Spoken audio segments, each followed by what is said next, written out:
നമുക്കൊരു 2 നിമിഷത്തിന് ഉള്ളിൽ തുടങ്ങാം എന്ന് വിചാരിക്കുന്നു.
ഏഴ് 5 നമുക്ക് ആരംഭിക്കാനാണ്.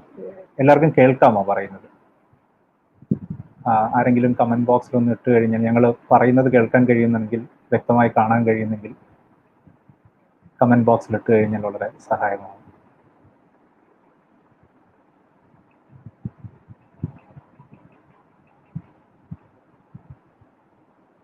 ഓക്കെ, എല്ലാവർക്കും നമസ്കാരം.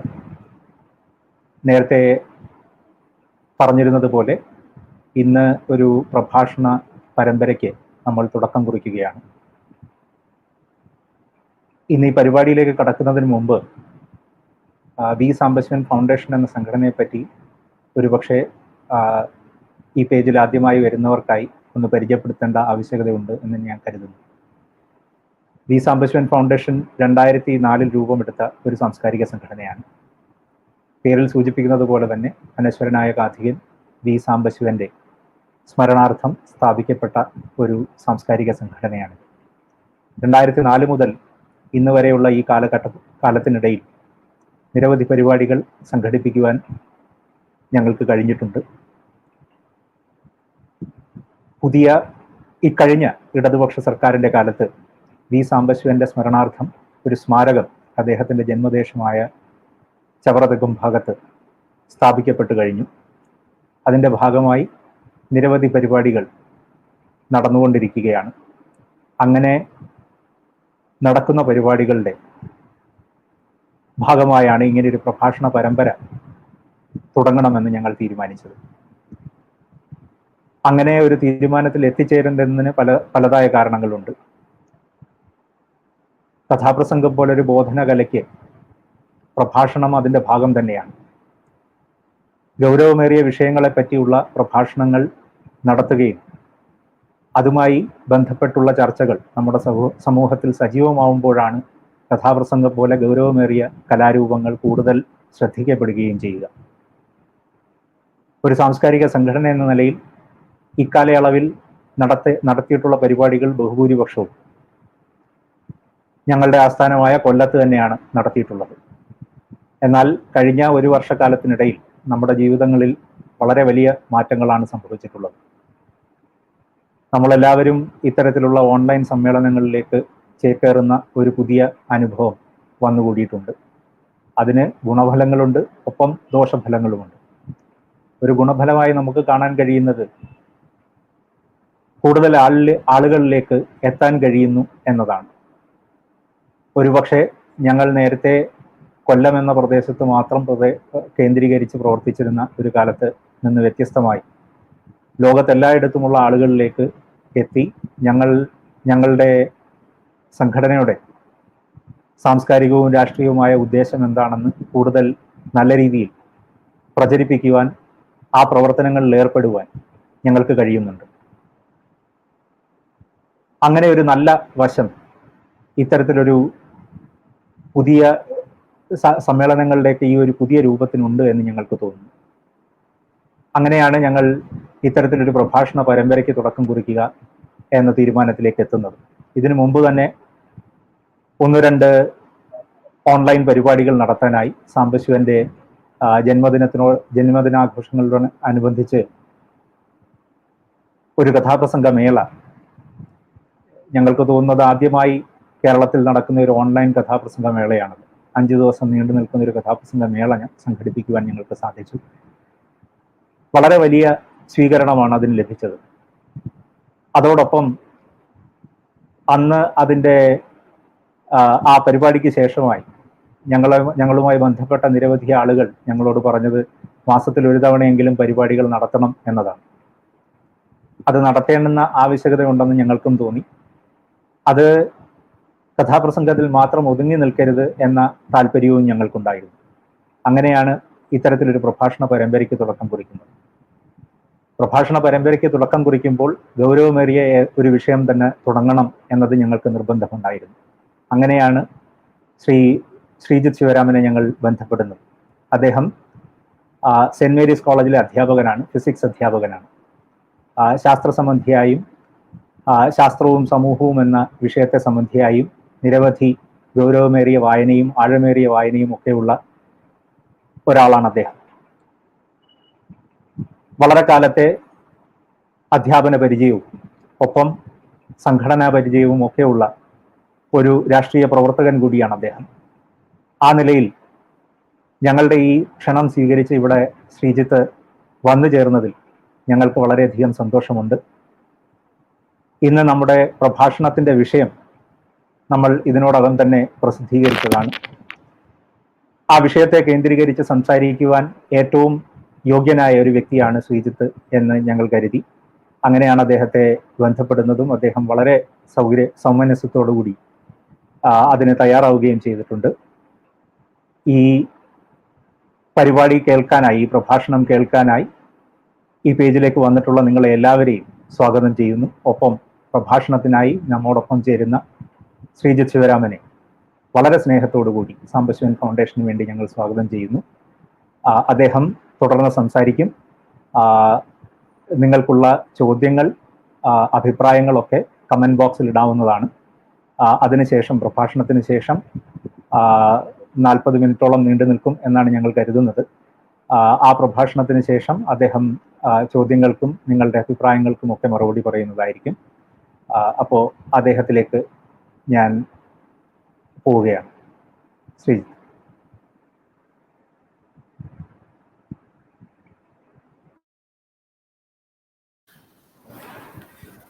പ്രിയപ്പെട്ടവരെ, കേൾക്കാം എന്ന് കരുതുന്നു. സമ്പത്ത് കേൾക്കാമല്ലോ അല്ലേ? കേൾക്കുന്നുണ്ട്. Thank you. പ്രിയപ്പെട്ടവരെ, എൻ്റെ വളരെ ചെറിയ കുട്ടിക്കാലത്ത് ആദരണീയനായ സാംബശിവന്റെ കഥാപ്രസംഗം കേൾക്കാൻ അച്ഛനോടൊപ്പം പോയ ഒരോർമ്മ എനിക്കിപ്പോഴും ഉണ്ട്. അത്രമാത്രം ആവേശത്തോടു കൂടിയാണ്, അത്രമാത്രം ഊർജ്ജസ്വലതയോടുകൂടിയാണ് എൻ്റെ അച്ഛൻ അന്ന് കഥാപ്രസംഗ വേദിയിലേക്ക് എന്നെ കൂട്ടിക്കൊണ്ടുപോയത് എന്ന് ഞാൻ ഇപ്പോഴും ജീവിതത്തിലെ സ്മരണീയമായ ഒന്നായി അതിനെ കാണുകയാണ്. സംസ്കാരത്തെ രാഷ്ട്രീയ പ്രവർത്തനത്തിന് ഉപയോഗിക്കുക എന്നത് നിസ്സാരമായ ഒന്നല്ല. ജനങ്ങളുടെ പൊതു അവബോധത്തിൽ, നിലനിൽക്കുന്ന പൊതുബോധത്തിൽ മാറ്റം വരുത്തുക എന്നത് രാഷ്ട്രീയ പ്രവർത്തനത്തെ സംബന്ധിച്ചിടത്തോളം കടുപ്പമേറിയ ഒരു പ്രവർത്തനമാണ്. അതിന് കലയെ ഉപയോഗിക്കുക എന്ന അത്യന്തം വിപ്ലവകരമായ രാഷ്ട്രീയ ലക്ഷ്യത്തെ മുന്നോട്ട് വയ്ക്കുവാൻ ആദരണീയനായ ശ്രീ സാംബശിവന് കഴിഞ്ഞു എന്നത് നാം ഇപ്പോൾ സ്മരിക്കുകയാണ്. അദ്ദേഹത്തിൻ്റെ ഓർമ്മയ്ക്കായുള്ള ഫൗണ്ടേഷന്റെ വേദിയിൽ സംസാരിക്കാൻ കഴിഞ്ഞതിലുള്ള അതിയായ സന്തോഷം ഞാൻ രേഖപ്പെടുത്തട്ടെ. തീർച്ചയായും കലയെപ്പോലെ തന്നെ നമ്മുടെ രാഷ്ട്രീയ ബോധത്തിന് നിലനിൽക്കുന്ന സമൂഹത്തിൽ നിന്നും കൂടുതൽ മെച്ചപ്പെട്ട ഒരു സമൂഹത്തെ സൃഷ്ടിക്കാനുള്ള പോരാട്ടങ്ങൾക്ക് ഒക്കെ നേതൃത്വം നൽകാൻ ശാസ്ത്രവും വളരെ പ്രധാനപ്പെട്ട ഒരു റോൾ വഹിക്കുന്നുണ്ട് എന്ന് വിശ്വസിക്കുന്ന ഒരാളാണ് ഞാൻ. അതുകൊണ്ട് തന്നെ നിലനിൽക്കുന്ന ശാസ്ത്രത്തെ നാം എങ്ങനെ ഉപയോഗപ്പെടുത്തണം എന്ന ചർച്ച ഒരു പക്ഷേ കലയെ സംബന്ധിച്ച്, അതിൻ്റെ രാഷ്ട്രീയ ദൗത്യത്തെ സംബന്ധിച്ച് നിലനിൽക്കുന്ന ചർച്ചകളേക്കാൾ ഗൗരവമേറിയ ഒരു ചർച്ച കേരളത്തിൽ ആവശ്യപ്പെടുന്നുണ്ട്. അത് ശാസ്ത്രത്തിന് എന്തെങ്കിലും പ്രത്യേകതയുണ്ട് എന്നതുകൊണ്ടല്ല, മറിച്ച് നിർഭാഗ്യവശാൽ വേണ്ടത്ര ചർച്ചകൾ ആ മേഖലയിൽ നടന്നില്ല എന്ന പരിമിതി കൊണ്ടുകൂടിയാണ്. പലപ്പോഴും ആളുകൾ സംസാരിക്കാറുള്ള ഒന്നുണ്ട്, ഞാൻ ശാസ്ത്രജ്ഞനാണ്, ശാസ്ത്ര വിദ്യാർത്ഥിയാണ്, ഞാൻ യുക്തിവാദിയാണ്. ഇന്ന് വളരെ മനോഹരമായ ഒരു യുക്തിവാദ പോസ്റ്റ് കണ്ടതിൻ്റെ തരിപ്പിൽ നിന്ന് ഞാൻ ഇപ്പോഴും മോചിതനായിട്ടില്ല. കാരണം നിങ്ങളെല്ലാം ശാസ്ത്രത്തിന്റെ കണ്ണിലൂടെ, യുക്തിയിലൂടെ ലോകത്തെ പഠിക്കാൻ ശ്രമിക്കുന്നു എന്ന് വരുമ്പോൾ, ശാസ്ത്രീയമായ അല്ലെങ്കിൽ ശാസ്ത്രത്തിന്റെ രീതിശാസ്ത്രത്തിലൂടെ നിങ്ങൾ ലോകത്തെ കാണാൻ ശ്രമിക്കുന്നു. അതിനപ്പുറത്തേക്കുള്ള ഒരു ഫിലോസഫിയും എനിക്കില്ല, അതിനപ്പുറത്തേക്കുള്ള ഒരു തത്വശാസ്ത്ര ലീനിയേഷനും എനിക്കില്ല എന്ന് ആളുകൾ പറയാറുണ്ട്. അതുകൊണ്ട് എൻ്റെ രീതി ശാസ്ത്രത്തിന്റെ രീതിയാണ്. അത് വ്യക്തിനിരപേക്ഷമായ, സമൂഹ നിരപേക്ഷമായ, രാഷ്ട്രീയ നിരപേക്ഷമായ ഒന്നാണ്. അതുകൊണ്ട് ഞാൻ സമൂഹത്തെ ശാസ്ത്രീയമായി പഠിക്കാൻ ശ്രമിക്കുന്നു എന്ന് പറയാറുണ്ട്. അങ്ങനെ വരുമ്പോൾ എനിക്ക് നിലവിൽ ഫിലോസഫി അല്ലെങ്കിൽ തത്വശാസ്ത്രം എന്നൊന്നില്ല. എൻ്റെ തത്വശാസ്ത്രം എന്നത് ശാസ്ത്രമാണ് എന്ന് പല ആളുകളും പറയുന്നത് ഒരു പക്ഷേ സാമൂഹ്യ മാധ്യമങ്ങളിലൊക്കെ നമ്മൾ കേട്ടിട്ടുണ്ടാകും. യഥാർത്ഥത്തിൽ എനിക്ക് തത്വശാസ്ത്രമില്ല എന്ന് പറയുന്ന ആളുകളുടെ തത്വശാസ്ത്രമില്ലാതെ, നിങ്ങൾക്ക് ഒരു ലോകവീക്ഷണമില്ലാതെ നിങ്ങൾക്ക് ഒരു സാമൂഹിക ജീവി എന്ന രീതിയിൽ സമൂഹത്തിൽ ജീവിക്കാൻ കഴിയില്ല. നിങ്ങൾ ജനിക്കുന്ന നിമിഷം മുതൽ മരണം വരെയുള്ള ഓരോ നിമിഷവും നമ്മുടെ തത്വശാസ്ത്രത്തെ, നമ്മുടെ ഫിലോസഫിയെ, നമ്മുടെ ജീവിത വീക്ഷണത്തെ നിരന്തരമായി നാം ജീവിക്കുന്ന സമൂഹം, നാം ജനിക്കുന്ന സാഹചര്യങ്ങൾ, നമ്മുടെ നിലപാടുകൾ ഒക്കെ നിരന്തരമായി സ്വാധീനിക്കുകയും പുനഃക്രമീകരിക്കുകയും പുനരുജ്ജീവിപ്പിക്കുകയും ചെയ്യുന്നു എന്നതാണ് വസ്തുത. അതുകൊണ്ട് എനിക്ക് തത്വശാസ്ത്രമില്ല എന്ന് പറയുന്ന ഒരാളുടെ തത്വശാസ്ത്രം യഥാർത്ഥത്തിൽ ഭരണവർഗത്തിന്റെ തത്വശാസ്ത്രമായിരിക്കും എന്നതാണ് ചരിത്രപരമായ വസ്തുത. അതുകൊണ്ട് എനിക്ക് തത്വശാസ്ത്രമില്ല, ഞാൻ സമൂഹത്തെ വളരെ ഒബ്ജക്റ്റീവായി, വസ്തുനിഷ്ഠമായി മാത്രം കാണാൻ ശ്രമിക്കുന്നു എന്ന് പറയുന്ന ഒരാൾ യഥാർത്ഥത്തിൽ ഈ നിലനിൽക്കുന്ന സാമൂഹിക വ്യവസ്ഥയിൽ സന്തുഷ്ടയോ ആയിരിക്കും. അതിനെ മാറ്റിമറിക്കണം എന്ന് ആഗ്രഹിക്കുന്നുണ്ടാവില്ല. അതിനെ വളരെ പാസീവായി നോക്കിക്കാണാൻ മാത്രമായിരിക്കാം അദ്ദേഹം ശ്രമിക്കുന്നുണ്ടാവുക. അതിനർത്ഥം നിലനിൽക്കുന്ന ഭരണവർഗത്തിന്റെ തത്വശാസ്ത്രമാണ് അവരുടെ തത്വശാസ്ത്രം എന്നാണ്. അതിനപ്പുറത്തേക്ക് നിലനിൽക്കുന്ന സമൂഹത്തിന്, ആ സമൂഹത്തിൽ പ്രവർത്തിച്ചു കൊണ്ടിരിക്കുന്ന ശാസ്ത്രത്തിന്, കലയ്ക്ക്, സമൂഹത്തിലെ ചൂഷണത്തിന് ഒക്കെ പ്രശ്നങ്ങളുണ്ട് എന്ന് തിരിച്ചറിയുകയാണെങ്കിൽ തീർച്ചയായും നിങ്ങൾ ഈ നിലനിൽക്കുന്ന സാമൂഹിക വ്യവസ്ഥയിൽ അസംതൃപ്തരായി മാറുകയും, അങ്ങനെ അസംതൃപ്തരാകുമ്പോൾ സ്വാഭാവികമായും ഇതിനേക്കാൾ മെച്ചപ്പെട്ട ഒരു സമൂഹം സൃഷ്ടിക്കേണ്ടതുണ്ട് എന്ന് ധരിക്കുകയും, അങ്ങനെ ഒരു മെച്ചപ്പെട്ട സാമൂഹിക വ്യവസ്ഥയെ സൃഷ്ടിക്കുന്നതിനായി നിങ്ങൾക്ക് ഒരു ഫിലോസഫി, ഒരു തത്വശാസ്ത്രം ആവശ്യമായി വരികയും ചെയ്യും. അത്തരത്തിൽ നിലനിൽക്കുന്ന സാമൂഹിക വ്യവസ്ഥയെ മാറ്റിമറിക്കാനുള്ള വിപ്ലവകരമായ ഒരു തത്വശാസ്ത്രത്തിന്റെ അന്വേഷണം വളരെ പ്രധാനമായ ഒന്നായി അത്തരം ഘട്ടങ്ങളിൽ നമ്മെ സംബന്ധിച്ചിടത്തോളം മാറും.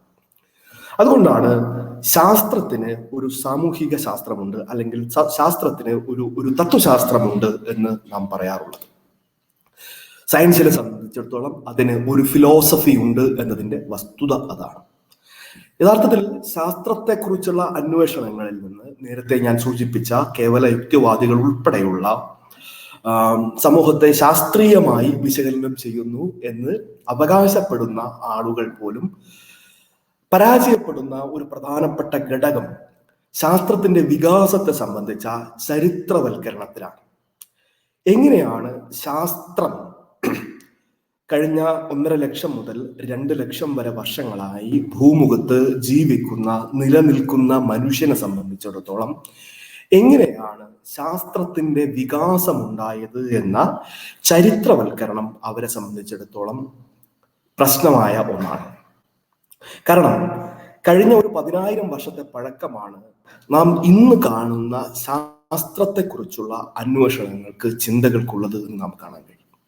അങ്ങനെ വരുമ്പോൾ അതിന് മുൻപുള്ള ഘട്ടങ്ങളിൽ എന്തുകൊണ്ട് നാം ഇന്നു കാണുന്ന ശാസ്ത്രത്തെക്കുറിച്ചുള്ള അന്വേഷണങ്ങൾ ഉണ്ടായിരുന്നില്ല? ഈ 10,000 വർഷങ്ങൾക്കിടയിൽ മനുഷ്യ സമൂഹത്തിനുണ്ടായ പ്രധാനപ്പെട്ട മാറ്റം എന്താണ്? ഇത് ക്യുമുലേറ്റീവായി ആർജിതമായി ഇങ്ങനെ സ്വാഭാവിക പരിണതി പോലെ ലീനിയറായി നേർരേഖയായി മുന്നോട്ട് പോയ ഒന്നാണോ ശാസ്ത്രത്തിന്റെ വളർച്ച എന്ന കാര്യം നമുക്ക് അന്വേഷിക്കേണ്ടി വരും. നമ്മുടെ ചരിത്രപരമായ അന്വേഷണങ്ങളിൽ അതങ്ങനെയല്ലായിരുന്നുവെന്ന് കാണാൻ കഴിയും. 10,000 വർഷം എന്നത് 2 ലക്ഷത്തോളം വർഷം പഴക്കമുള്ള മനുഷ്യ സമൂഹത്തിന്റെ ചരിത്രത്തെ സംബന്ധിച്ചിടത്തോളം വളരെ ചെറിയ ഒരു കാലയളവാണ്. ഈ കാലയളവിൽ മനുഷ്യ സമൂഹത്തെ മുന്നോട്ട് നയിച്ച ഏറ്റവും പ്രധാനപ്പെട്ട ഘടകം മനുഷ്യ സമൂഹത്തിൽ നാം നടത്തിയ ബോധപൂർവമായുള്ള ഉൽപാദന പ്രക്രിയയാണ്. ഒരുപക്ഷെ മനുഷ്യനെ മറ്റു ജീവികളിൽ നിന്ന്, ജീവിവർഗങ്ങളിൽ നിന്ന് വ്യത്യസ്തയാക്കുന്ന ഏറ്റവും പ്രധാനപ്പെട്ട ഘടകം എന്നത് ഈ ഉൽപാദന പ്രക്രിയയിൽ ബോധപൂർവം ഇടപെടാനും പ്രകൃതിയെ ഉപയോഗിച്ച് അധ്വാനത്തിൽ ഏർപ്പെടാനും പുതിയ ഉൽപ്പന്നങ്ങളെ സൃഷ്ടിക്കാനുമുള്ള കഴിവാണ്. ഈ ബോധപൂർവമായ പ്രക്രിയയുടെ ഭാഗമായാണ് മനുഷ്യൻ പ്രകൃതിയെ മാറ്റിമറിക്കുകയും ആ പ്രക്രിയയുടെ ഭാഗമായി സ്വയം മാറുകയും ചെയ്യുന്നത്. ഈ വൈരുദ്ധ്യം മനുഷ്യർക്കിടയിൽ, മനുഷ്യ സമൂഹത്തിനകത്ത് നിലനിൽക്കുന്നുവെന്ന് ചരിത്രപരമായി നമുക്ക് കാണാൻ കഴിയും. അതുകൊണ്ട് ശാസ്ത്രത്തെ സംബന്ധിച്ചിടത്തോളം ഈ അധ്വാന പ്രക്രിയ, പ്രകൃതിയിൽ മനുഷ്യൻ നടത്തുന്ന അധ്വാന പ്രക്രിയയുടെ ഭാഗമായി നമ്മൾ ആർജിക്കുന്ന അറിവുകൾ ആണ് ഒരർത്ഥത്തിൽ നമ്മുടെ ശാസ്ത്രമായി പിന്നീട് വികസിച്ചു വരുന്നത്. അതുകൊണ്ടാണ് ആദ്യഘട്ടത്തിൽ, യഥാർത്ഥത്തിൽ നമ്മൾ നോക്കുകയാണെങ്കിൽ ചരിത്രഘട്ടത്തിലൊക്കെ നിങ്ങൾക്ക് ഈ പ്രകൃതി പ്രതിഭാസങ്ങളെ വിശകലനം ചെയ്യാനും പഠിക്കാനും അവയ്ക്ക് ആവശ്യമായ വിശദീകരണം നൽകാനും യഥാർത്ഥത്തിൽ നിലനിൽക്കുന്ന അറിവ് രൂപങ്ങൾക്ക് കഴിയാതെ വരുമ്പോഴാണ് നാം അതിന് സൂപ്പർ നാച്ചുറലായ അഭൗമമായ ഒരു സൃഷ്ടിയുടെ അല്ലെങ്കിൽ അഭൗമമായ ഒന്നിന്റെ സഹായത്തെ ആവശ്യമായി വരുന്നത്. ഈ സൂപ്പർ നാച്ചുറലിനെ കുറിച്ചുള്ള അന്വേഷണമാണ് യഥാർത്ഥത്തിൽ ദൈവത്തിലേക്ക്, മറ്റു സങ്കല്പങ്ങളിലേക്ക് ഒക്കെ ആദ്യഘട്ടം മുതൽ തന്നെ മനുഷ്യനെ എത്തിക്കുന്നത്. അതുകൊണ്ട് യഥാർത്ഥത്തിൽ ദൈവത്തെക്കുറിച്ചുള്ള അന്വേഷണം, പ്രകൃതിയെക്കുറിച്ചുള്ള അന്വേഷണം എന്നതെല്ലാം ഓരോ ഘട്ടത്തിലും മനുഷ്യന്റെ ചരിത്രാതീതമായ ഘട്ടങ്ങൾക്കകത്തെ ശാസ്ത്രം എന്ന നിലയിൽ തന്നെയാണ് വർക്ക് ചെയ്യുന്നത്.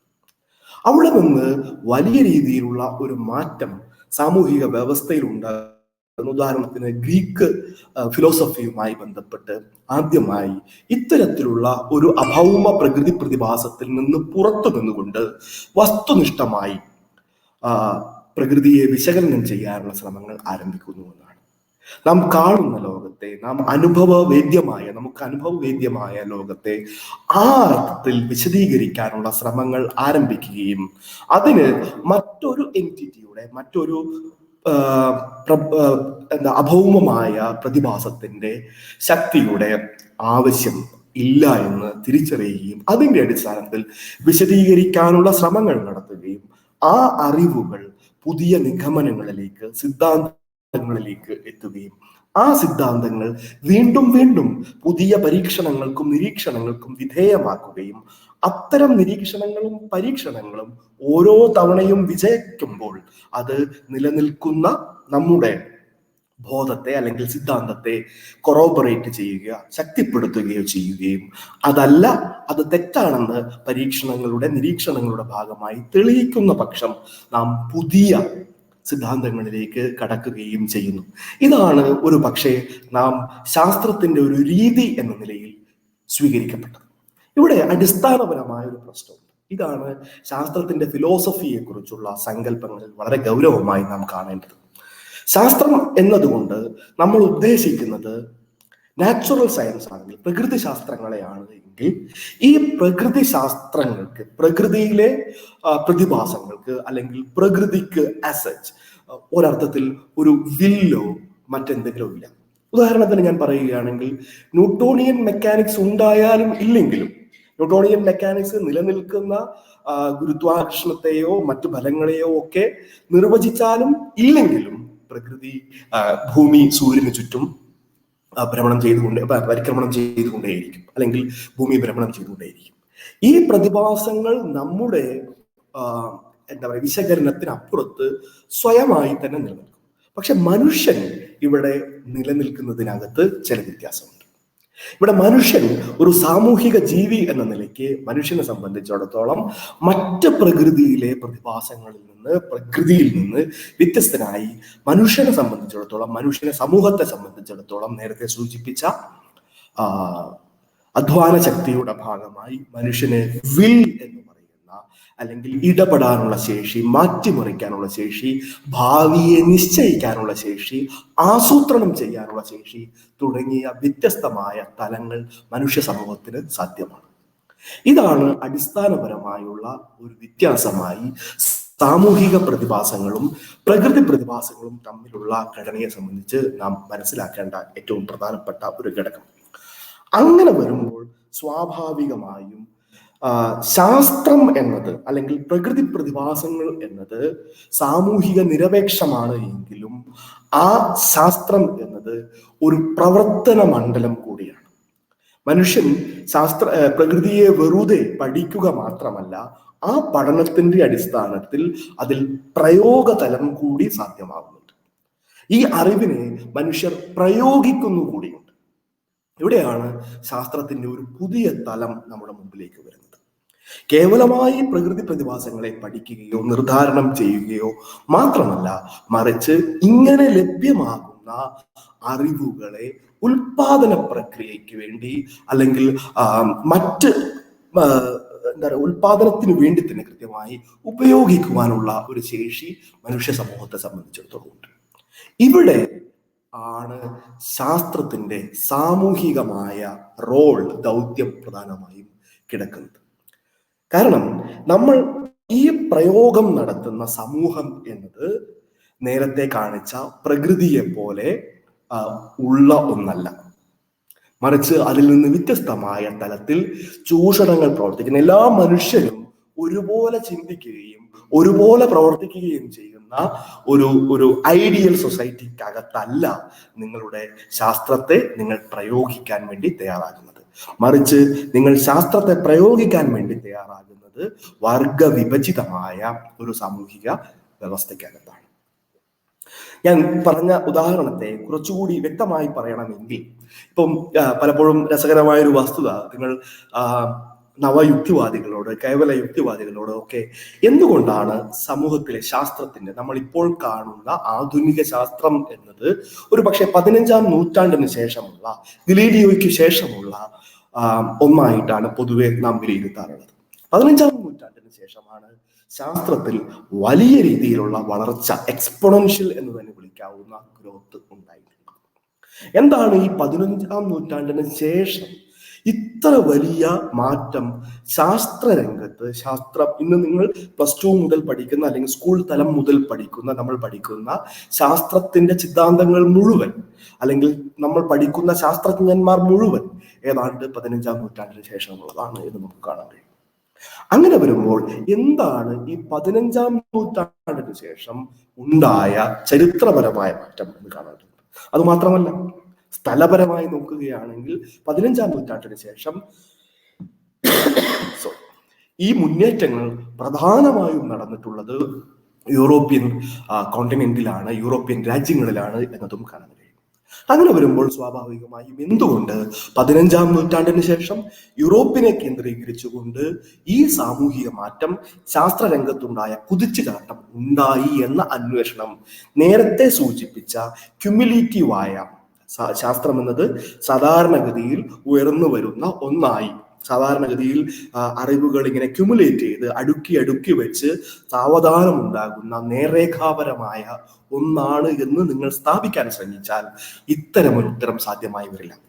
വളരെ രസകരമായ ഒരു കാര്യം നാം നോക്കിയാൽ കാണുന്ന ഒരു കാര്യം, മനുഷ്യ ജനസംഖ്യയെ സംബന്ധിച്ച് 2 ലക്ഷം വർഷങ്ങൾക്കിടയിൽ ഉണ്ടായ മനുഷ്യ ജനസംഖ്യയിലെ വർധനവിനെ നാം രേഖപ്പെടുത്തി വരികയാണെങ്കിൽ 15-ാം നൂറ്റാണ്ട് വരെ ഏതാണ്ട് അത് നമ്മുടെ ടൈമിന്റെ ആക്സസിന് പാരലായി വളരെ മെല്ലെയാണ് ഗ്രോ ചെയ്തത് എങ്കിൽ 15-ാം നൂറ്റാണ്ടിന് ശേഷം ലോക ജനസംഖ്യയിൽ ഒരു എക്സ്പോണൻഷ്യൽ ഗ്രോത്ത് എന്ന് വിളിക്കുന്ന വലിയ രീതിയിലുള്ള വർധനവ് നമുക്ക് കാണാൻ കഴിയും. എന്തുകൊണ്ട് ഇത് സാധ്യമാണ്? എന്താണ് ഇക്കാലഘട്ടത്തിൽ സംഭവിച്ച ഏറ്റവും പ്രധാനപ്പെട്ട ഘടകം? ശാസ്ത്രം അതുവരെയുള്ള ശാസ്ത്രമാണ്, ഭൂമി അതുവരെയുള്ള ശാസ്ത്രം തന്നെയാണ്. പക്ഷേ ഞാൻ പറയുന്ന മെട്രോളജി. പക്ഷെ എന്തുകൊണ്ട് ഈ വലിയ കുതിച്ചുചാട്ടം ഉണ്ടായി എന്ന് ചോദിക്കുന്നത്, അത് യൂറോപ്പിൽ ഉണ്ടായ ഉൽപാദന രംഗത്തുണ്ടായ വലിയ വിപ്ലവകരമായ, നാം ഒരുപക്ഷെ വ്യവസായ വിപ്ലവം എന്നൊക്കെ വിളിക്കുന്ന സാമൂഹിക മാറ്റത്തിന്റെ കൂടി ഉൽപ്പന്നമായിട്ടാണ് ഉണ്ടായത്. അപ്പൊ യൂറോപ്പിലെ, അതുകൊണ്ടാണ് ഞാൻ നേരത്തെ പറഞ്ഞ ഇപ്പോ തെർമോഡൈനാമിക്സ് ഫിസിക്സിനെ സംബന്ധിച്ചിടത്തോളം ഏറ്റവും പ്രധാനപ്പെട്ട, ഫിസിക്സിലാകട്ടെ കെമിസ്ട്രിയിലാകട്ടെ ഏറ്റവും പ്രധാനപ്പെട്ട ഒരു ശാഖയാണ് തെർമോഡൈനാമിക്സ് അഥവാ താപഗതികം എന്ന് നമ്മൾ വിളിക്കുന്നത്. പക്ഷെ ഈ താപഗതികം ഇൻഡസ്ട്രിയൽ റവല്യൂഷന്റെ, പ്രത്യേകിച്ച് കൂടുതൽ മെച്ചപ്പെട്ട വ്യാവസായിക ഉൽപാദനത്തിന് വേണ്ടിയുള്ള അന്വേഷണത്തിന്റെ ഉൽപ്പന്നം എന്ന രീതിയിലാണ് താപഗതികം എന്ന ശാസ്ത്രശാഖ തന്നെ യൂറോപ്പിൽ രൂപം കൊള്ളുന്നത്. സെക്കൻഡ് ലോ ഓഫ് തെർമോഡൈനാമിക്സ് ഉണ്ടാകുന്നു, സീറോത്ത് ലോ ഓഫ് തെർമോഡൈനാമിക്സ് ഉണ്ടാകുന്നു, മറ്റ് താപ നിയമങ്ങൾ ഉണ്ടാകുന്നു. പക്ഷെ ഈ നിയമങ്ങളൊക്കെ സമൂഹത്തിന് അതീതമായി നിൽക്കുന്നതാണ്. അത് അതിന് മുൻപുണ്ട്.